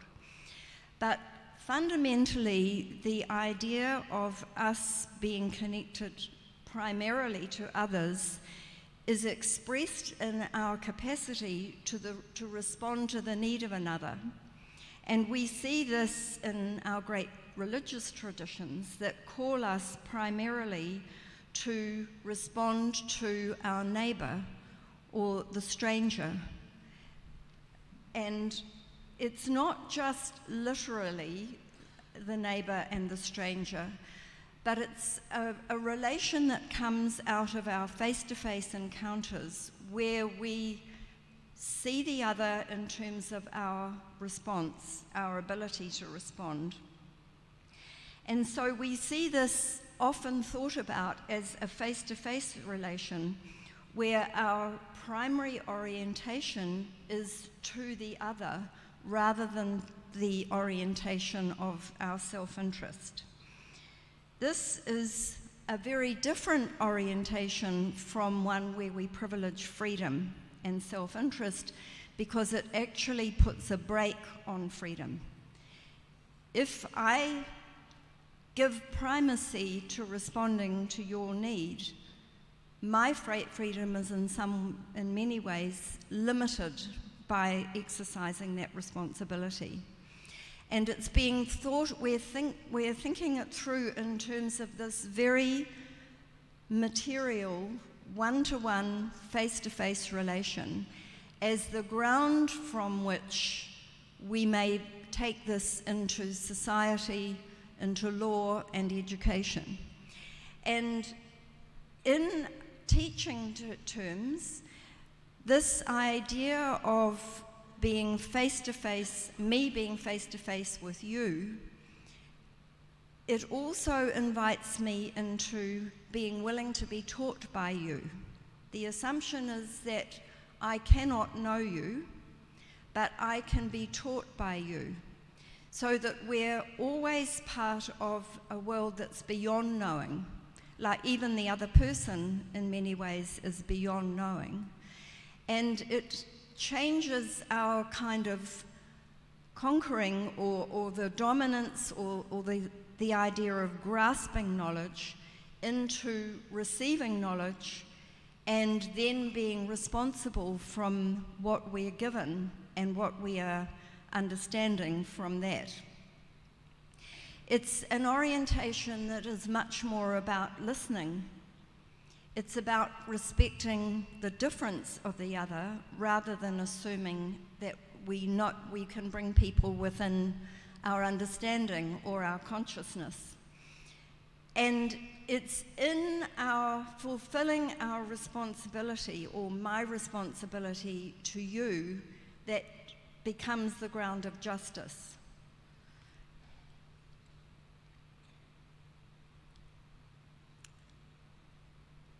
Now, I'm going to invite you into a rather imaginative space here, because it's very easy to think of the human other. These two images here are both faces, and they're both faces from Aotearoa, New Zealand. When I tried to think of how to represent this idea of a face-to-face relation and the invitation into a teaching relation on the assumption of the other's difference rather than their unknowability, I began to think of Avatar. I wonder how many of you have seen the film Avatar. It was made in New Zealand, and it's really symbolic of Indigenous people's struggle to preserve lands and forests and so on against the power of colonization. If you haven't seen the movie, then this won't make sense to you, I'm sorry, except that this is it's a face that we kind of recognize, but it's also unrecognizable. It's that idea of perhaps we're strange to each other more than we might think. So I'll just leave you with that to play with. But the other picture here, image here, is the Whanganui River. And the Whanganui River is a legal person. This has been broken, amazing legal ground in New Zealand, because it's come about through the endeavour of Māori to recover authority over their natural resources. That's all been taken through colonisation. Land was taken and the rivers were taken as well, which was extremely foreign to Māori thinking or Māori law. And so there's been a kind of settlement or an agreement to acknowledge that the river is a living ancestor. And in law, it is now a legal person. And the name of that person is Te Awa Tupua, and that person has all the rights, duties, and liabilities of a legal person. So this has been very innovative law in New Zealand, and funnily enough, it's been very quickly followed in other countries. The Ganges, part of the Ganges has been made into a legal person.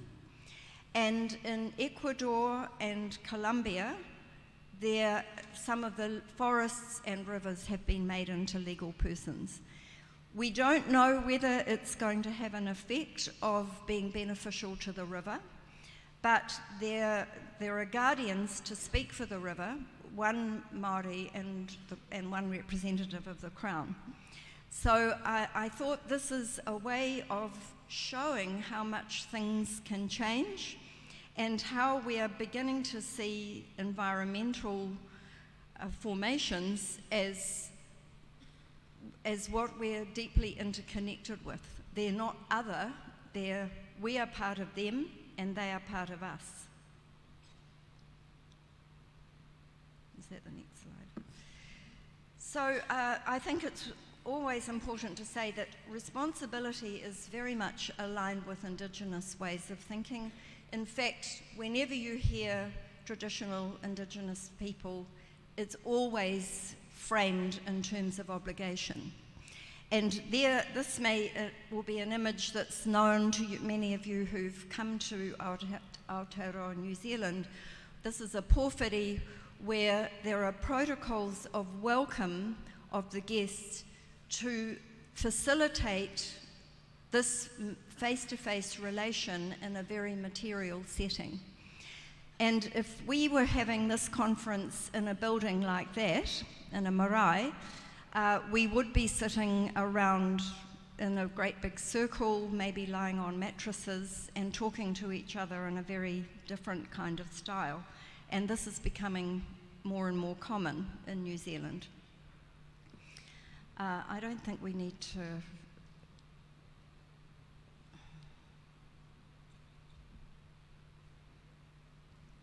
Sorry, I'm just not sure if it keeps jumping. No. Oh. It doesn't, I don't need it too much. It's just the images is sometimes quite nice. It's about number 10, I think. So I wanted to pause for a moment because I read some of Dr. Rosnani's paper on education in Malaysia, and I could see that in essence it was about two streams of education here, the Islamic stream and the national curriculum, or the national education system. And the issue seemed to be how to build national unity when you have such a pluralistic system. And I found this extremely interesting because it was very much, I think, the thinking is to find commonalities in order to find our basis for difference. However, if we thought about these two streams in terms of a face-to-face relation between these streams, and how could one bring responsibility to the other, this would be a very different basis for commonalities, and it would mean not excluding the difference of the other. It would invite a dialogic process because ethical work is very much procedural work. And so I wondered about something that we're starting to use, which is a system of roundtables. Yeah. And if we have roundtables where we bring forward a teaching relation, a listening relation, rather than looking so much for commonalities, would this be a basis for an ethics that accommodates our differences, but because we are working with responsibility, we are able to respect the other in their differences rather than in their commonalities? And so we might ask questions of how could we invite those of Muslim faith to support other faith traditions to fulfill their commitments to revealed knowledge. Now, you will have much more profound questions of responsibility. How could we respond with responsibility to the other, rather than try and just find our sameness, is the kind of orientation I'm thinking of. And in New Zealand, we are having these roundtables. We're in the process of developing policy on relational well-being. And we also are working with this, I heard it yesterday, these economists, Amartya Sen and Fitoussi, and who are articulating what is well-being globally, but they still have very individualized premises in the economic systems. So we had a roundtable with our Department of Prime Minister and Cabinet on what is relational well-being, and basically nobody knows. We don't know how to express it because all our assessments and measures are based on very individualistic, on individual assessments. How do we experience well-being, not on how are we connected together as the real basis for our well-being. Like family relations are part of well-being, but you can't measure them. And so is love and those other kinds of issues.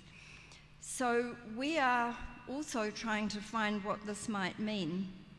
And in a round table kind of policy environment, we might be able to work with responsibility to counter dominance, to counter these drives towards kind of colonizing knowledge and colonizing economies that's very much coming through some of these, the global kind of systems that we're wanting to be part of. So I'm just sharing this as a groundwork for a very different orientation of developing knowledge, developing policy. And I'm slightly suspicious of all our talk about sustainable development, because I wonder if we're simply mapping the idea of sustainability onto an underlying system of separations. And I wonder whether this face-to-face orientation of responsibility gives us a deeper orientation to a transformational pathway. So I think I will leave it at that for now. Thank you.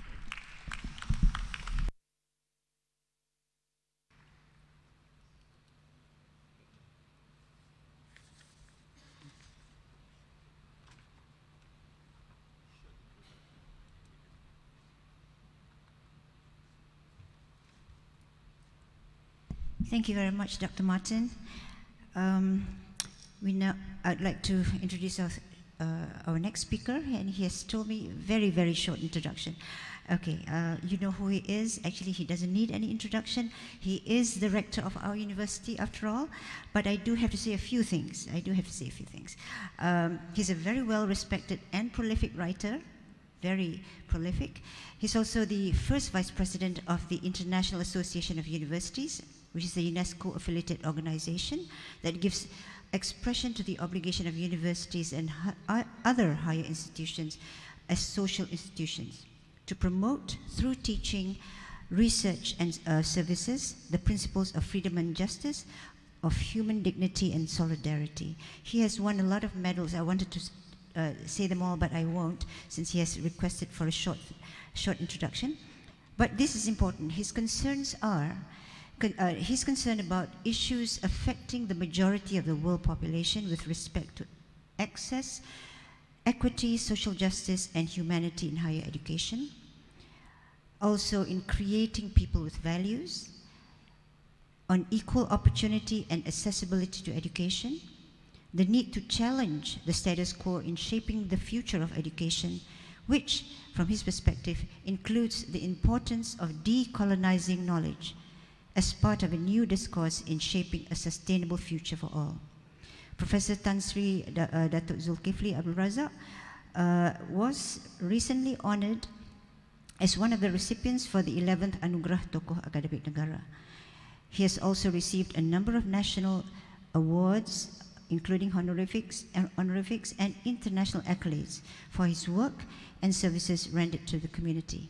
With that, I would like to invite our rector. Thank you, Prof. Assalamu alaikum. Greeting of peace and a very good morning. Thank you, Ratna. Thank you, all of you, for staying on. Normally, after 3 foreign speakers, you will go, so that I'll be left alone. But anyway, thanks so much, Hilligje and Betsan, for opening up another window of what we in this university, or at least in Malaysia, will need to think about as we move into the future. I think as we talked about the falsafah pendidikan kebangsaan as being relevant to the future, there is something that I want to come back to the whole idea of why we have this particular seminar, so that we can see where the relevance of falsafah pendidikan kebangsaan, which is a national education philosophy, and how do we then contextualize this as things move on. I think these are new ideas, knowledge democracy, responsibility, autonomy, freedom, in a context which is quite different from what it used to be maybe in the 11th century and so on and so forth. Yeah? So what I want to do today is to come back and see how relevant is falsafah pendidikan kebangsaan, given the context that I'm going to pick today is about how do we move on in the idea of putting sustainability as the main pillar of education in the future. This was signed up in 2016 by United Nations in September 2015. I think most of the world leaders have signed on to it, including Malaysia. But three years into this particular process, I don't think much has been done, at least in the context of education. At least in the context of the university, I'm not too sure about the school, but there's very little that is done in the context of tertiary education. And we have got 2030 to sort of evaluate where we have gone. And I think these 3 years is a precious 3 years that we're going to miss if we do not come to terms of what is it that we're going to do. Now, if you look at this context, you will see, for example, our falsafah pendidikan kebangsaan is somewhere there. Does this work? Yeah, very faintly. Yeah, there's the falsafah pendidikan kebangsaan, which is 30 years ago. And that particular point there, you have also this whole idea of UNESCO 4 pillars of learning. In 1996, I think a report called the Jacques Delors report was released, and in that there is this whole concept of 4 pillars of learning for the 21st century. And it's almost coincidental in that particular year. And then moving on, we have the Millennium Development Goal, which is the year 2000 until 2014.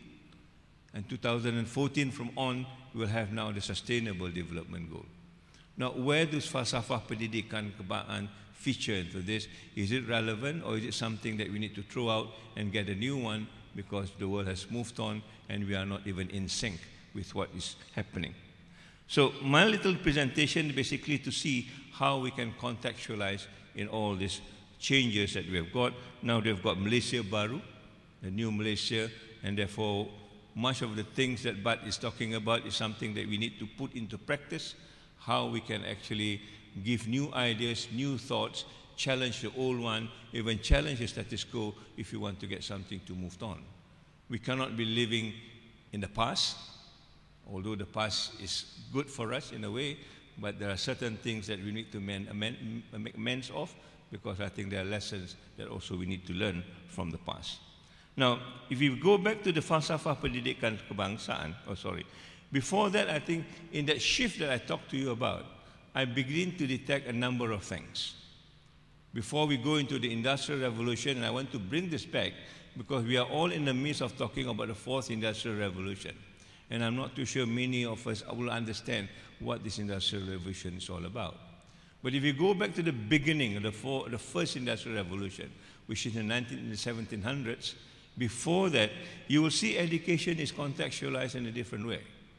The days of the Greeks, even before the Greeks, people are talking about questions which is big questions about the universe, about where do we come from, what is the role of human beings in that particular context. And therefore, the university takes a different sort of idea of what responsibility that has to be executed as far as the university is concerned. And university, from my little understanding, comes from the community. It is part of the community. It is created so that it works for the community to bring the community up together with the university. The university is successful, the community must be successful at the same time. You cannot have a big building, a nice complex like this, call it a university, while our community around us, either we don't even know they exist, or we totally ignore them, or if we even recognize them, we don't really care. All we want to think is about how we make into the ranks, how we become reputational, how each of us make our own living, but the community has nothing to do with us. And so we go back to where university started off. It is a whole question of wisdom that we have now lost. And we talk about university today, like many of my colleagues say, it's all about the economics of law. We make out of them. And everything else is around economics. The wisdom that we talked about in ancient times is all gone. And that's the first shift that you noticed.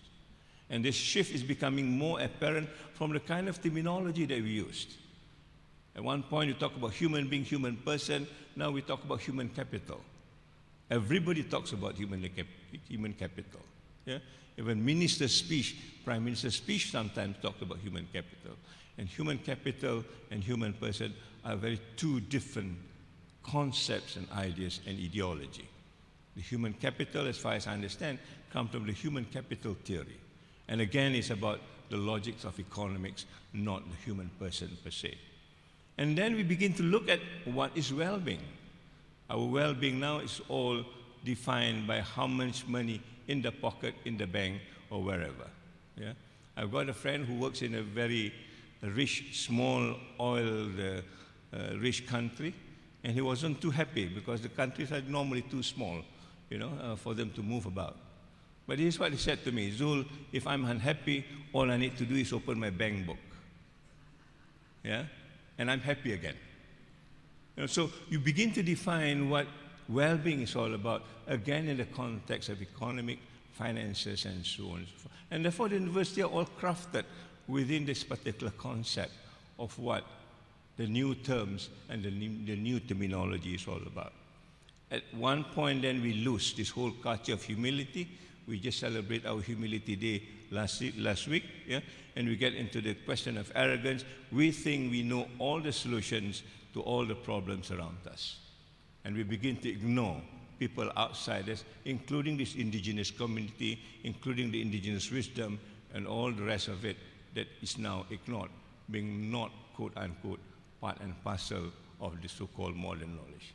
We go into arrogance, and the result is, of course, the whole ecosystem suffers. And therefore, we get into an age of unsustainability, and this is where we are at one point. Betsan had got a slide, talked about the Holocene and the Anthropocene. We are now moving into the Anthropocene age. The summary, the Holocene age is where we build civilization. The Anthropocene age is where we begin to destroy civilization because of the things that we do and the kind of ideas that has been infused in our head, given the kind of quote-unquote modernization that we have today. I see this shift as something which is real. And therefore, we need to now look at where we need to go as far as that is concerned. Yeah? How do we then create this shift again so that the imbalance can be rectified? And this is what we're going to do in this particular course of lecture. Evidence is around us. Economy, ecology, social disparities, and the crimes and the violence and the thing that we see is all around us. And I think, to me, this is a hallmark of what the imbalance is all about. Yeah? And where do you create this imbalance and how do you recorrect this imbalance is the issue that I think we're going to talk about, and going back to that falsafah pendidikan kebangsaan. The imbalance can be seen almost every day. The kind of distribution that we talked about, be it food, be it water, be it even the kind of lifestyle that we have, yeah? The number of suicides. I think the last alarming statistics we got from the state of Penang, 20% of the student population in Penang are depressed, 6% are thinking or contemplating suicide. And that is the latest statistic from Penang, a country which is a state which is very much prosperous as compared to many other states. Where have we gone wrong is an issue that I think we need to look at, and this is where I think the falsafah pendidikan kebangsaan comes again. If we don't address this, then I think crisis will be right in front of our doorsteps. And in fact, it is already at our doorsteps, only that we are not sensitive enough to actually discern that. So let me go back to falsafah pendidikan kebangsaan, the national education philosophy, and the two words that I can summarize it is all about humanizing education all over again. And therefore, if we miss this falsafah pendidikan kebangsaan, we are beginning to get into a kind of the dehumanizing state. Yeah? And I got an acronym for education system in Malaysia, at least higher education system, what I call WEIRD. W is about Western-centric. Western-centric in the sense that it's more neoliberal, issues of human capital and so on and so forth. I is industrial-led. Somebody said yesterday in the conference, the moment you want to introduce a course, the question that comes from somewhere else, have you done the market survey? Yeah? If you've not done the market survey, then do the market survey. If the market survey says it is not to be offered, then we say, never mind, we are not going to offer this. So we lose the leadership that we've got as far as even deciding on what courses that need to be taught in the university. Then E is economic-centric. I've mentioned to you, everything is about money. All right? I know money is important, but that is not the first cause of why we need to run a university. R is reputational obsessed. Everybody talks about the rankings and the KPIs, the numbers that you can count, the percentages that you need to present. And D is dehumanizing. So all this, I think, are concerned for me. And where do you then place the falsafah pendidikan kebangsaan or the national education philosophy in trying to humanize education all over again? These are the four things that we talked about yesterday. The four things that needs to be balanced, that is embedded in the falsafah pendidikan kebangsaan. We need to have a balance between intellectual capacity, spiritual capacity, being physical and also emotional. And look at your philosophy, and look at the curriculum, and look at the lifestyle in the university. Are all this balanced? Yeah? And this is a question I think that all of us have to answer and find a solution to it. Now, we talk about being balanced. The whole human person, not just part of it, not just between spiritual and emotional or emotional and physical, but the whole human balance. This is a picture that is drawn by Leonardo, the Vitruvian Man. Right? My contribution is a fig leaf, so that you are focused at the right time. Yeah? Yes. So this balance is about the human balance, and therefore, in the falsafah pendidikan kebangsaan, it says that very clearly, that we want to produce a balanced and harmonic human person. Memupuk insan seimbang dan harmonis. That is the end point as far as falsafah pendidikan kebangsaan is concerned. How do you create this balanced human person? Now, when they go for convocation, we just had our convocation, and when I was sitting there, I thought our convocation is like a factory. Yeah? The student moves from one point to another point, get the degree, and off he goes. And that goes for thousands and thousands of them. You know, I feel very uncomfortable sitting there because this is just almost like a factory model. And when they receive the scroll from whoever, the question that we need to ask, is this student balanced?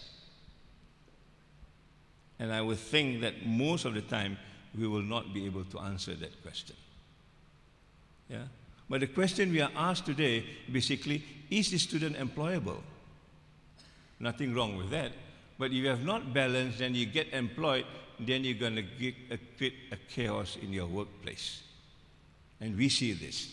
in the context of corruption, in the context of unethical behavior, the bullying, the sexual harassment, name it.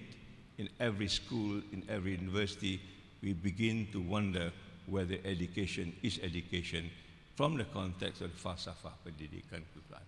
Where is the balance and how do you institute the balance is a question that I think we need to ask now. Yeah? So it is about individuals who are balanced and harmonious, using the words of the falsafah pendidikan kebangsaan. Yeah? And that balance then will need to be supported by a value system. And this is where the value system that we are proposing, a context of what we call sejahtera. Okay? And the sejahtera have these elements of protecting life, protecting intellectual capacity, and promoting that as well, protecting and promoting future generation, the lineage, protecting wealth and property, and of course protecting faith and beliefs. That will be the supporting element to make sure that the balance is intact and goes on in that context. And this is where the word sejahtera comes in. Why the word sejahtera is important? Because you will see later on that the word sejahtera is already in the falsafah pendidikan kebangsaan, except that we have made no meaning out of it. After 30 years, 3 decades, I think we are still searching for the meaning of sejahtera. Yeah? So it's not just at the level of individual, you'll begin to see that it's also at the level of community. We talked about shared equity, shared prosperity, and also environment integrity or environmental ethics. This defines the balance within the microcosmos or the macrocosmos if the individual is about the macrocosmos. Again, there is this balance between the micro and the macro, and how do you sustain this balance is again where education comes in the context of the falsafah pendidikan kebangsaan.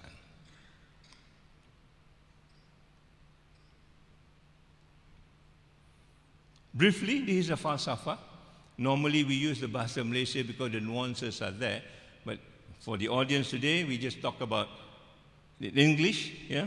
Basically, it talks about an ongoing effort, holistic and integrated. Ongoing is now, the new word is lifelong learning. Yeah? We use lifelong learning to talk about ongoing, continuous, from cradle to the tomb. It's been there 30 years ago. Yeah? We talk about holistic education now. It's there 30 years ago. We talk about integrated curriculum or whatever is there 30 years ago.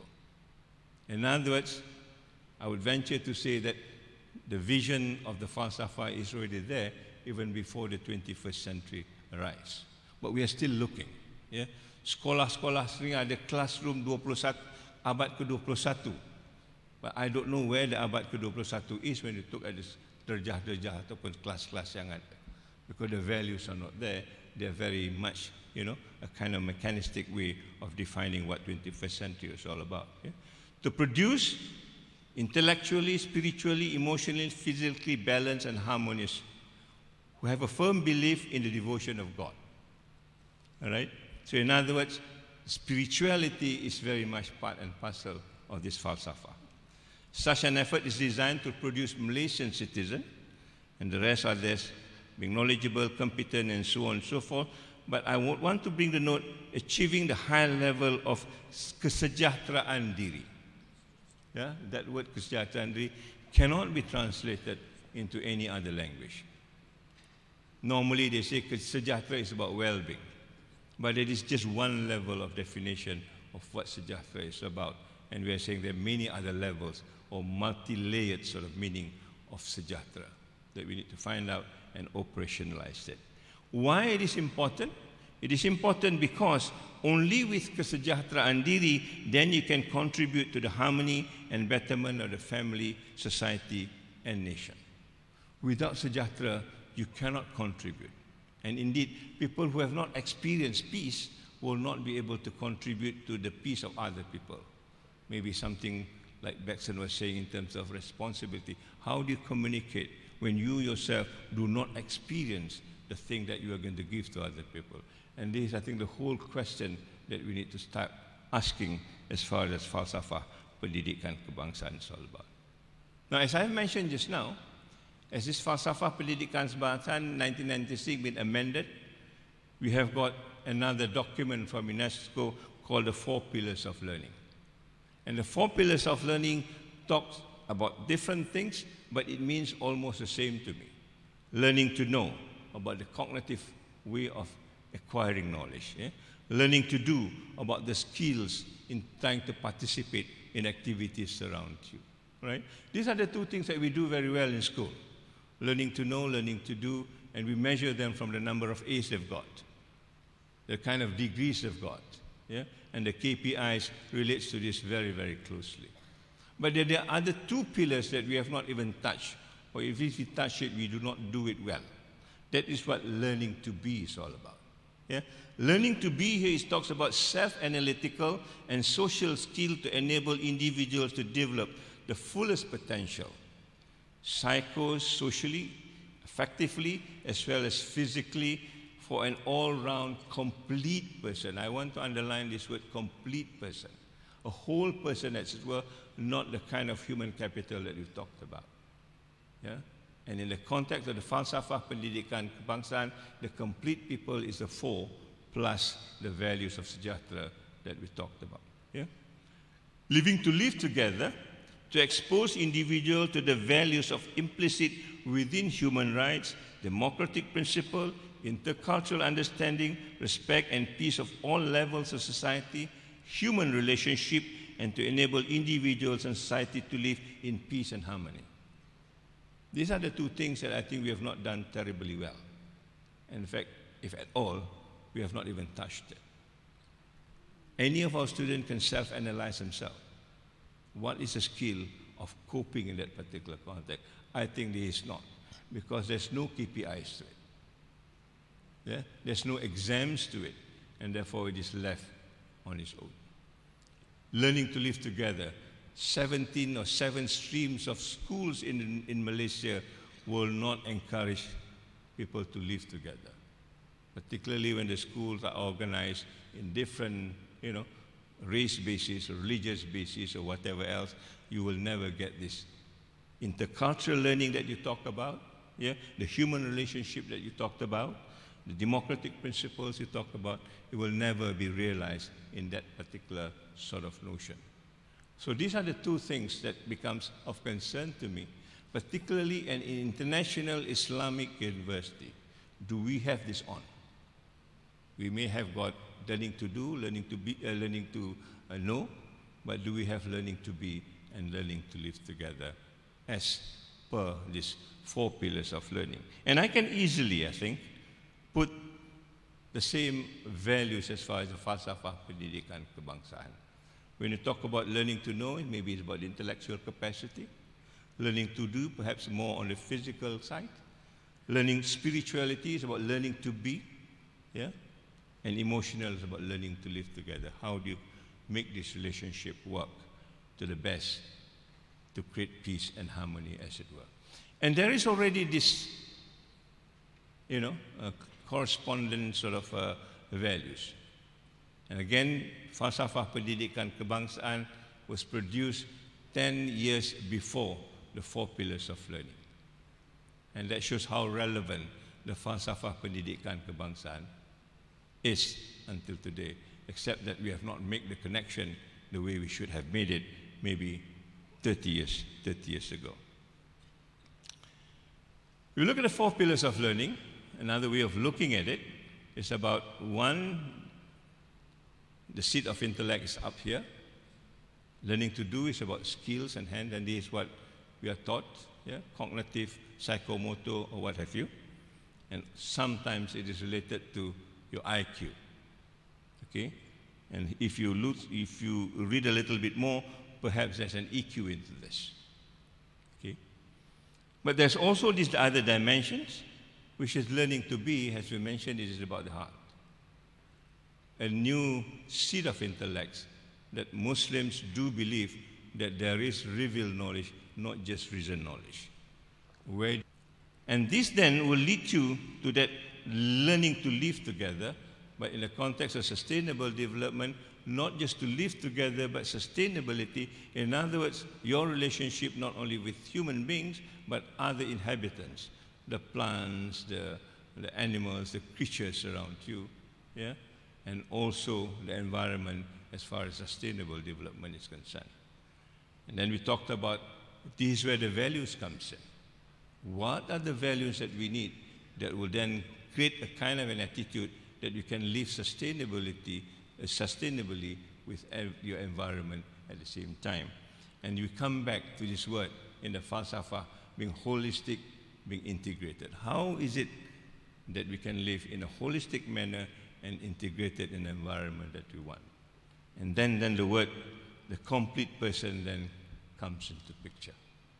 So at the end of the day, if you work this out, I can see there's a lot of relevance between what the falsafa is all about and what is the new thing in education in the context of sustainable development, not only the 4 pillars of learning.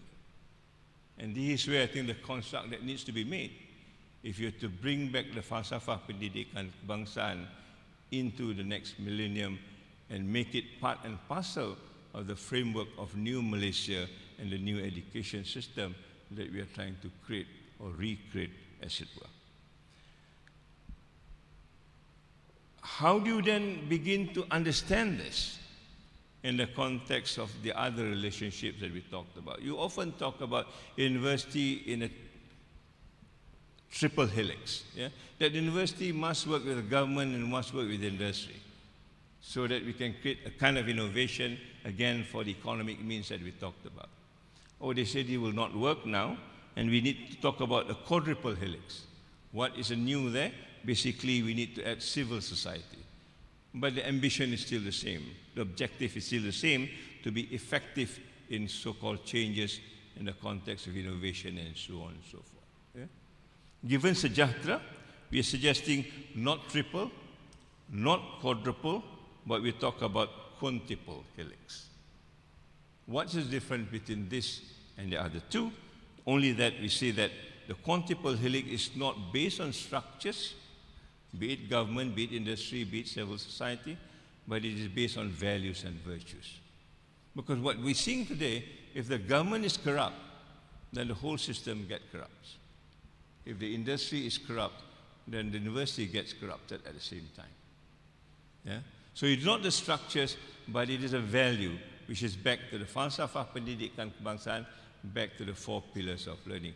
Where do you embed the values in this quintuple helix? So that at the end of the day, it is beyond just innovation, beyond just the economic logics, but into creating a balanced community that we can have relation with, so that it also influences the whole global humanity at the same time.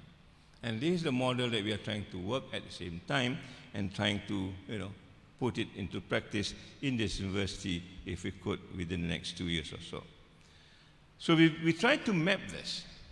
We know life, intellect, lineage, wealth, and faith is part and parcel of the value system that supports the falsafa Pendidikan Kebangsaan, at least on a micro level. The macro level, we can extend it. If there's life, there must be life that is dignified. It's no point having life which is not dignified, marginalized, defranchised, or whatever you have. The kind of disparities we see today, I think that's not the life that we talked about. So on a greater scale, we want that life to be dignified. Yeah?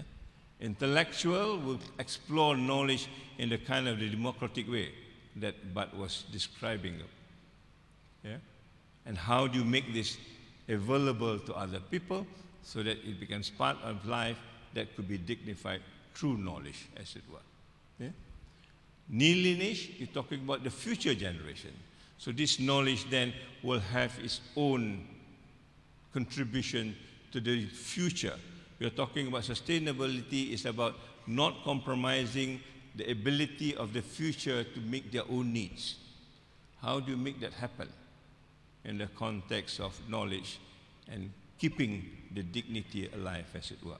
Yeah? And for that, we need resources. And that resources is not just resources that belongs to you as a personal thing, but the resources that is shared, the air, the water, all other resources that we need to have now and also for the future, not only for one sector, but for the whole human dimension. And this is where the new Sustainable Development Goal talks about, not like the Millennium Development Goal, where we need to play catch-up game with developed countries, but now we know there's one planet, we need to share that resources so that the future can be ascertained through that kind of distribution as it were. And faith then will talk about a larger dimension of this sharing of spirituality above just ritual and understanding within a small dimension of so-called religion. Yeah? So that will, at the end of the day, when you talk about this, the objective is therefore to serve justice, to bring back a just and equitable, balanced society. The final end point is, are we arriving at a point of justice, equitability? That is what the quintuple helix is all about, and how do you make this happen is an issue that I think we are now struggling with. Yeah? But basically is to understand, it is about the balance of being between the macro and the micro. Yeah? And not only that, within the micro, beginning to discover other set of balance. The balance between the mind and the heart. And in our education system, at least in Malaysia, the heart is not even there. Some people say the heart of education is education of the heart. But at what point do we educate the heart? How? In the context of the Quranic verse. Where is it that we are beginning to develop that? Because when you talk about revelation, it is about the heart that becomes a seat of intellect and nothing else. Yeah? So, in trying to make this and trying to explain this, the quintuple helix, therefore, will look something like this. At the local level, we talk about the 5 dimensions where justice is the end point. All these 4 elements that supports life, that supports intellectual, that supports future generation, wealth, and then faith at the same time. If you move on to another level, the global level, we probably change the terminology into a bigger dimension. As I mentioned, life, dignified life, intellect, broader knowledge, not just within your community, but other knowledge, the multiple knowledge resources that we talked about. How then it augurs for the future, not just one community, but the whole humanity. And then we talk about the larger resources. And this is where the spirituality comes in. Okay? When we connect this to the sustainable development goal, we begin to see, the sustainable development goal has 6 overarching goals. One is about dignity, the other one is about prosperity, rather equitable prosperity, justice, including historical justice or historical injustice, partnership, planet, and people. Some of them crafted in a different way just by limiting it to the 5 P's. Yeah? People, planet, prosperity, and the other 2 P's is about peace, which is including dignity and justice, being the dimension of that peace, and partnership. Right? If I take these 5 P's and then put it in the quintuple helix model that we talk about, of the 5 necessities, we probably can end up with this. We have life, which is dignified, and then it brings peace. When life is dignified, peace becomes almost certain. Okay? We talk about intellect, knowledge, it's about people that we're going to invest in. We talk about people is the asset. Normally we talk about people being the asset, they invest in knowledge. And that's what it is all about as far as education is concerned. Yeah? Lineage is about the future of what? Not only the human being, but also the planet that they lived in. And this is where sustainability becomes important.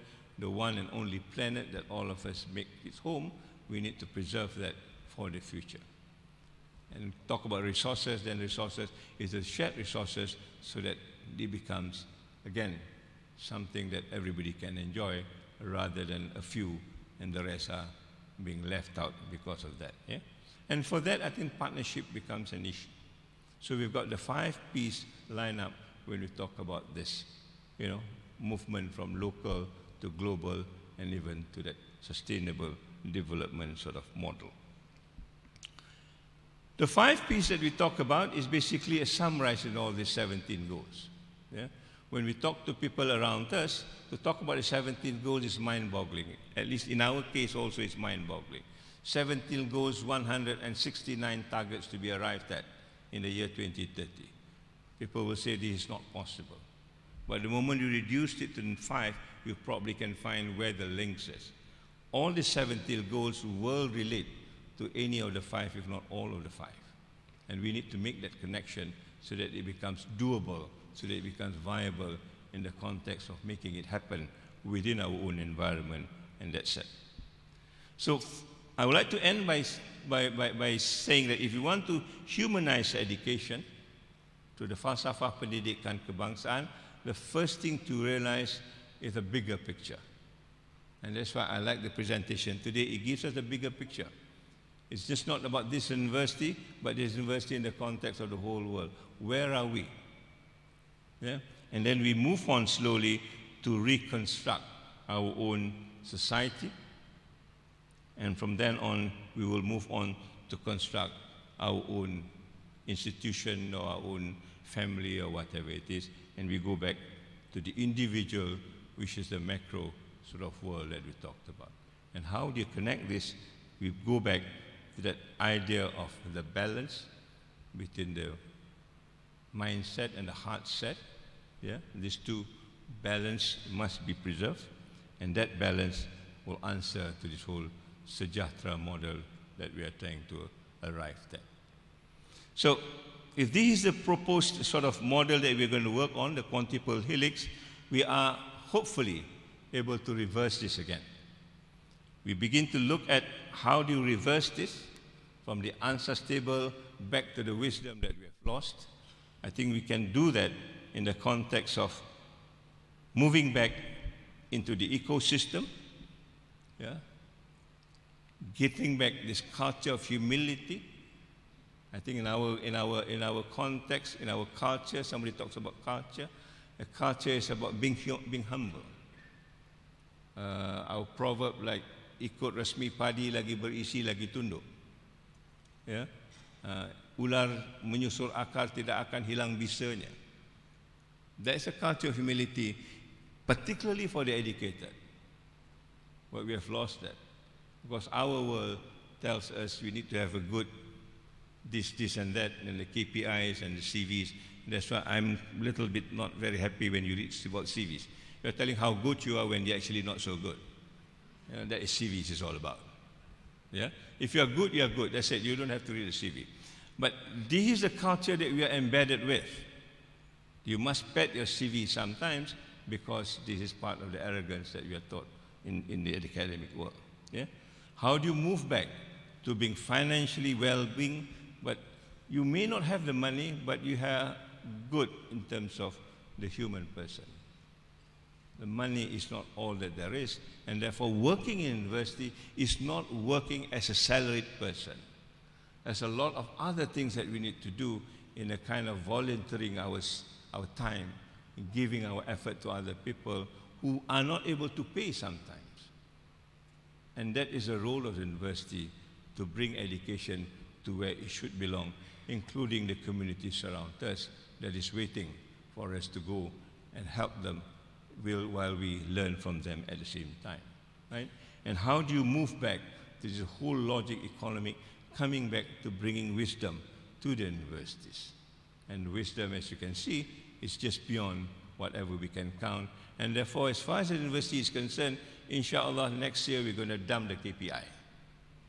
Yeah, we are working on it, how to get rid of the KPI, and so that we can work on the wisdom that we've talked about. Yeah? For the last 6 months, we've been struggling. Inshallah, 2019, we will tell you what KPIs, no KPIs. And it's again like what Bet said, it is about you at your kuliah. You need to determine what is it that the kuliah wants to do to arrive at the wisdom that we want to get at. Yeah? If you are thinking about numbers, then you might miss the wisdom again. So we are moving into that. We're going to dump the ranking. As far as the university is concerned, ranking is not part of our game. we'll throw it away. So these are the many things that we are thinking about, putting back the culture, as our friend said. Culture is about our lifestyle. And if you don't have that in, then I think we need to bring it in as far as this university is concerned. So those are a few things that we think about as how we make the shift so that we bring back the falsafah pendidikan kebangsaan, so that we move back from where we were to bring sejahtera in the context of what it is, as I've explained it to you. How do you work on the quadruple helix? There's something now being talked about. We will then perhaps again announce it to you earlier next year.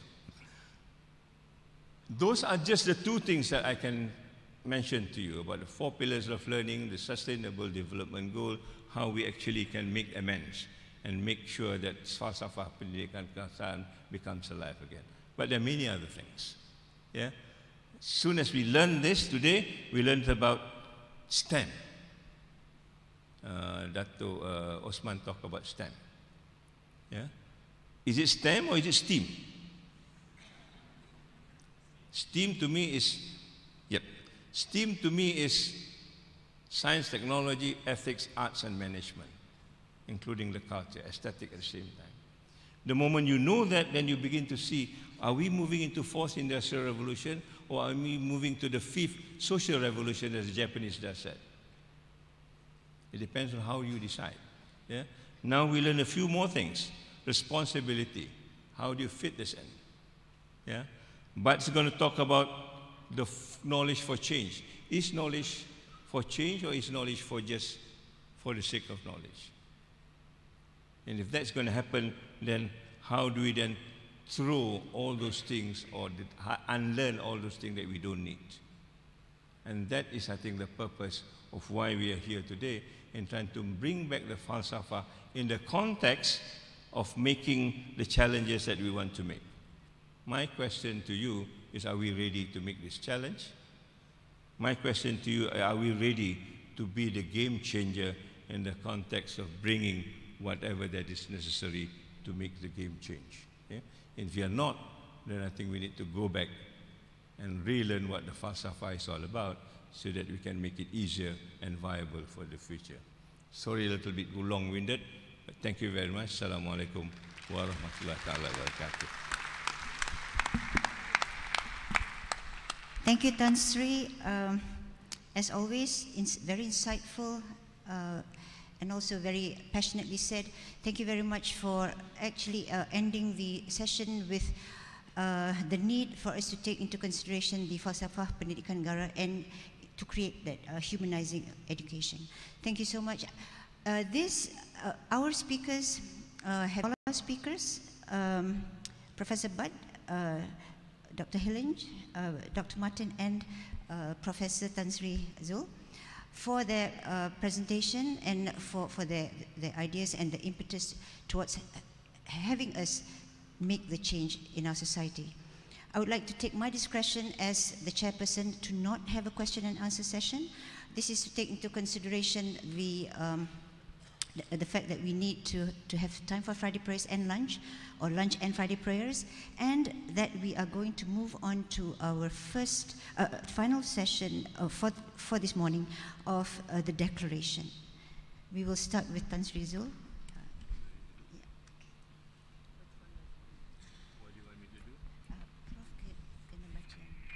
Yeah, this one. Okay.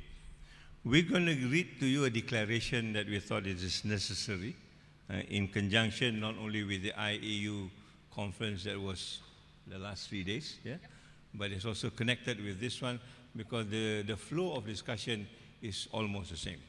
So this is the International Higher Education Declaration to support implementation of the United Nations Sustainable Development Goals, right? It has been 3 years since the United Nations General Assembly adopted, through consensus, 17 Sustainable Development Goals to be achieved by 2030. Progress in achieving these goals so far has been slow and siloed. These goals and associated 169 targets refer to a comprehensive reform and development agenda for all people in all countries of the world. Leave no one behind is not merely a slogan, but also commitment to made by all national governments to each other and the citizens of the world. And as universal goals, they apply to all countries, communities, and households.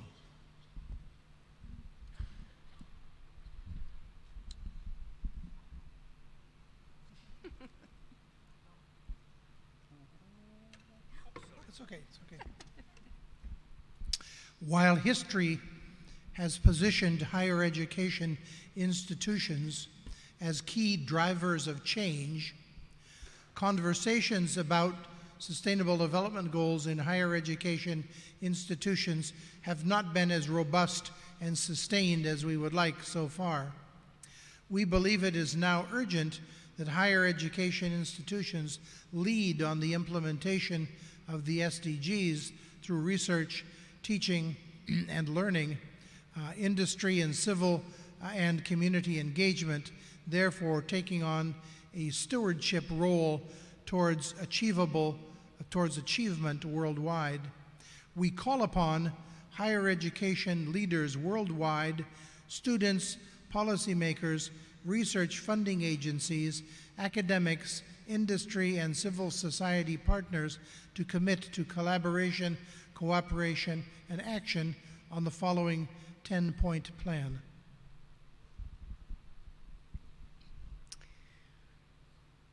The first point is for higher education institutions also to address the sustainable development goals through informed research and innovation initiatives that provide new and improved product, process, practice, or policy. So this is not only for higher education, but also for the students, the policymakers, the research funding agencies, and all the others mentioned above. To work with national government agencies responsible for the implementation of the SDGs to ensure cooperation, implementation of progression and impact. Incentivize and build capacity across the higher education sector and local communities for knowledge exchange to address the SDGs. To undertake a review of policy, infrastructure and protocols on campus to embed a culture and practice of reduce, reuse, and recycle. To introduce approaches to the study of the SDGs across programs at undergrad and graduate level. To engage research funding agencies to address the SDGs through funding for community university transdisciplinary teams involving civil society and industry. To promote personal reflection of students and faculty to take responsibility and action towards achievement in their own families and communities. To demonstrate university social responsibility by adopting and championing SDGs as basis of a good public institution anchored in society. To monitor progress towards achieving the SDGs in community-based and engaged research, teaching and learning across cities, provinces, countries, and globally. And finally, to develop a strategy to lobby conference organizers nationally and internationally to always include SDGs in conference themes and to call for presentations in cooperation with UNESCO offices, its specialized institutes, and also UNESCO commissions.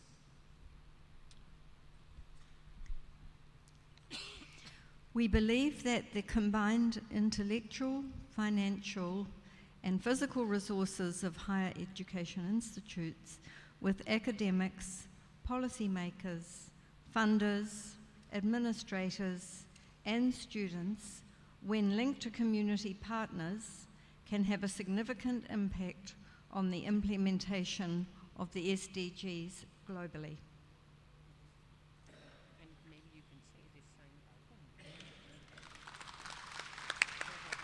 Oh, okay, so it's been moved. No. There are several signatories and it will be on a website. You can log on, and if you want to sign on it, I think there's a place for you to sign on it. Various universities, various organizations to support this particular declaration. Thank you.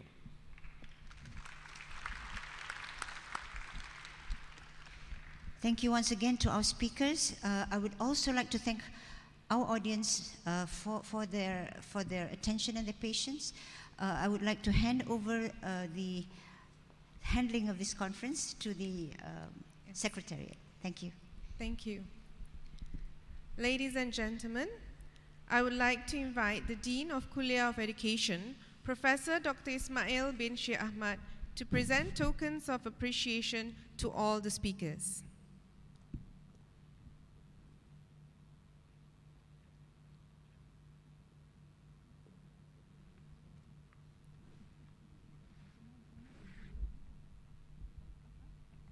First, Professor Bud Hall.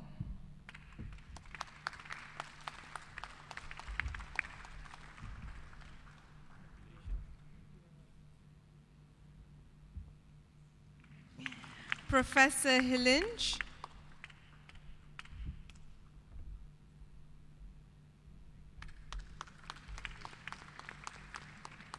Professor Betsan.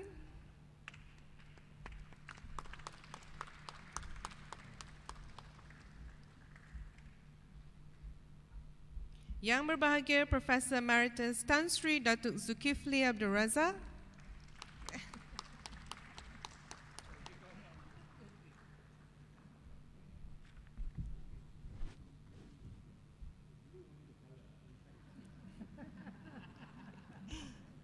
Thank you. And also to our moderator, Professor Dr. Ratnawati Muhammad Ashraf.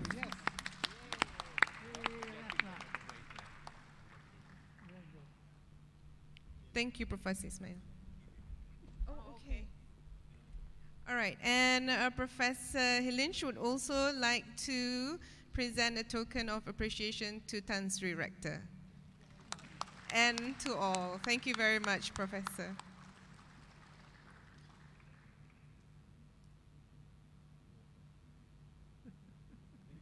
Thank you. Thank you once again to all the speakers. Ladies and gentlemen, here are some announcements. First, lunch is served at the respective places beside the hall. Secondly, surau is at the second floor. And for Friday prayers, the mosque is just 400 meters from the hall. It will be a good walk. Yeah, and it is on the left side, my left here. Okay. We will resume the seminar at exactly 2:30 p.m. For those who would like to access the Wi-Fi, you can go to the IIUM guest and it will prompt you to register. And the last announcement, you can access some of the papers presented in the conference website under abstract. Thank you. The speakers will now adjourn for lunch. Thank you, everybody.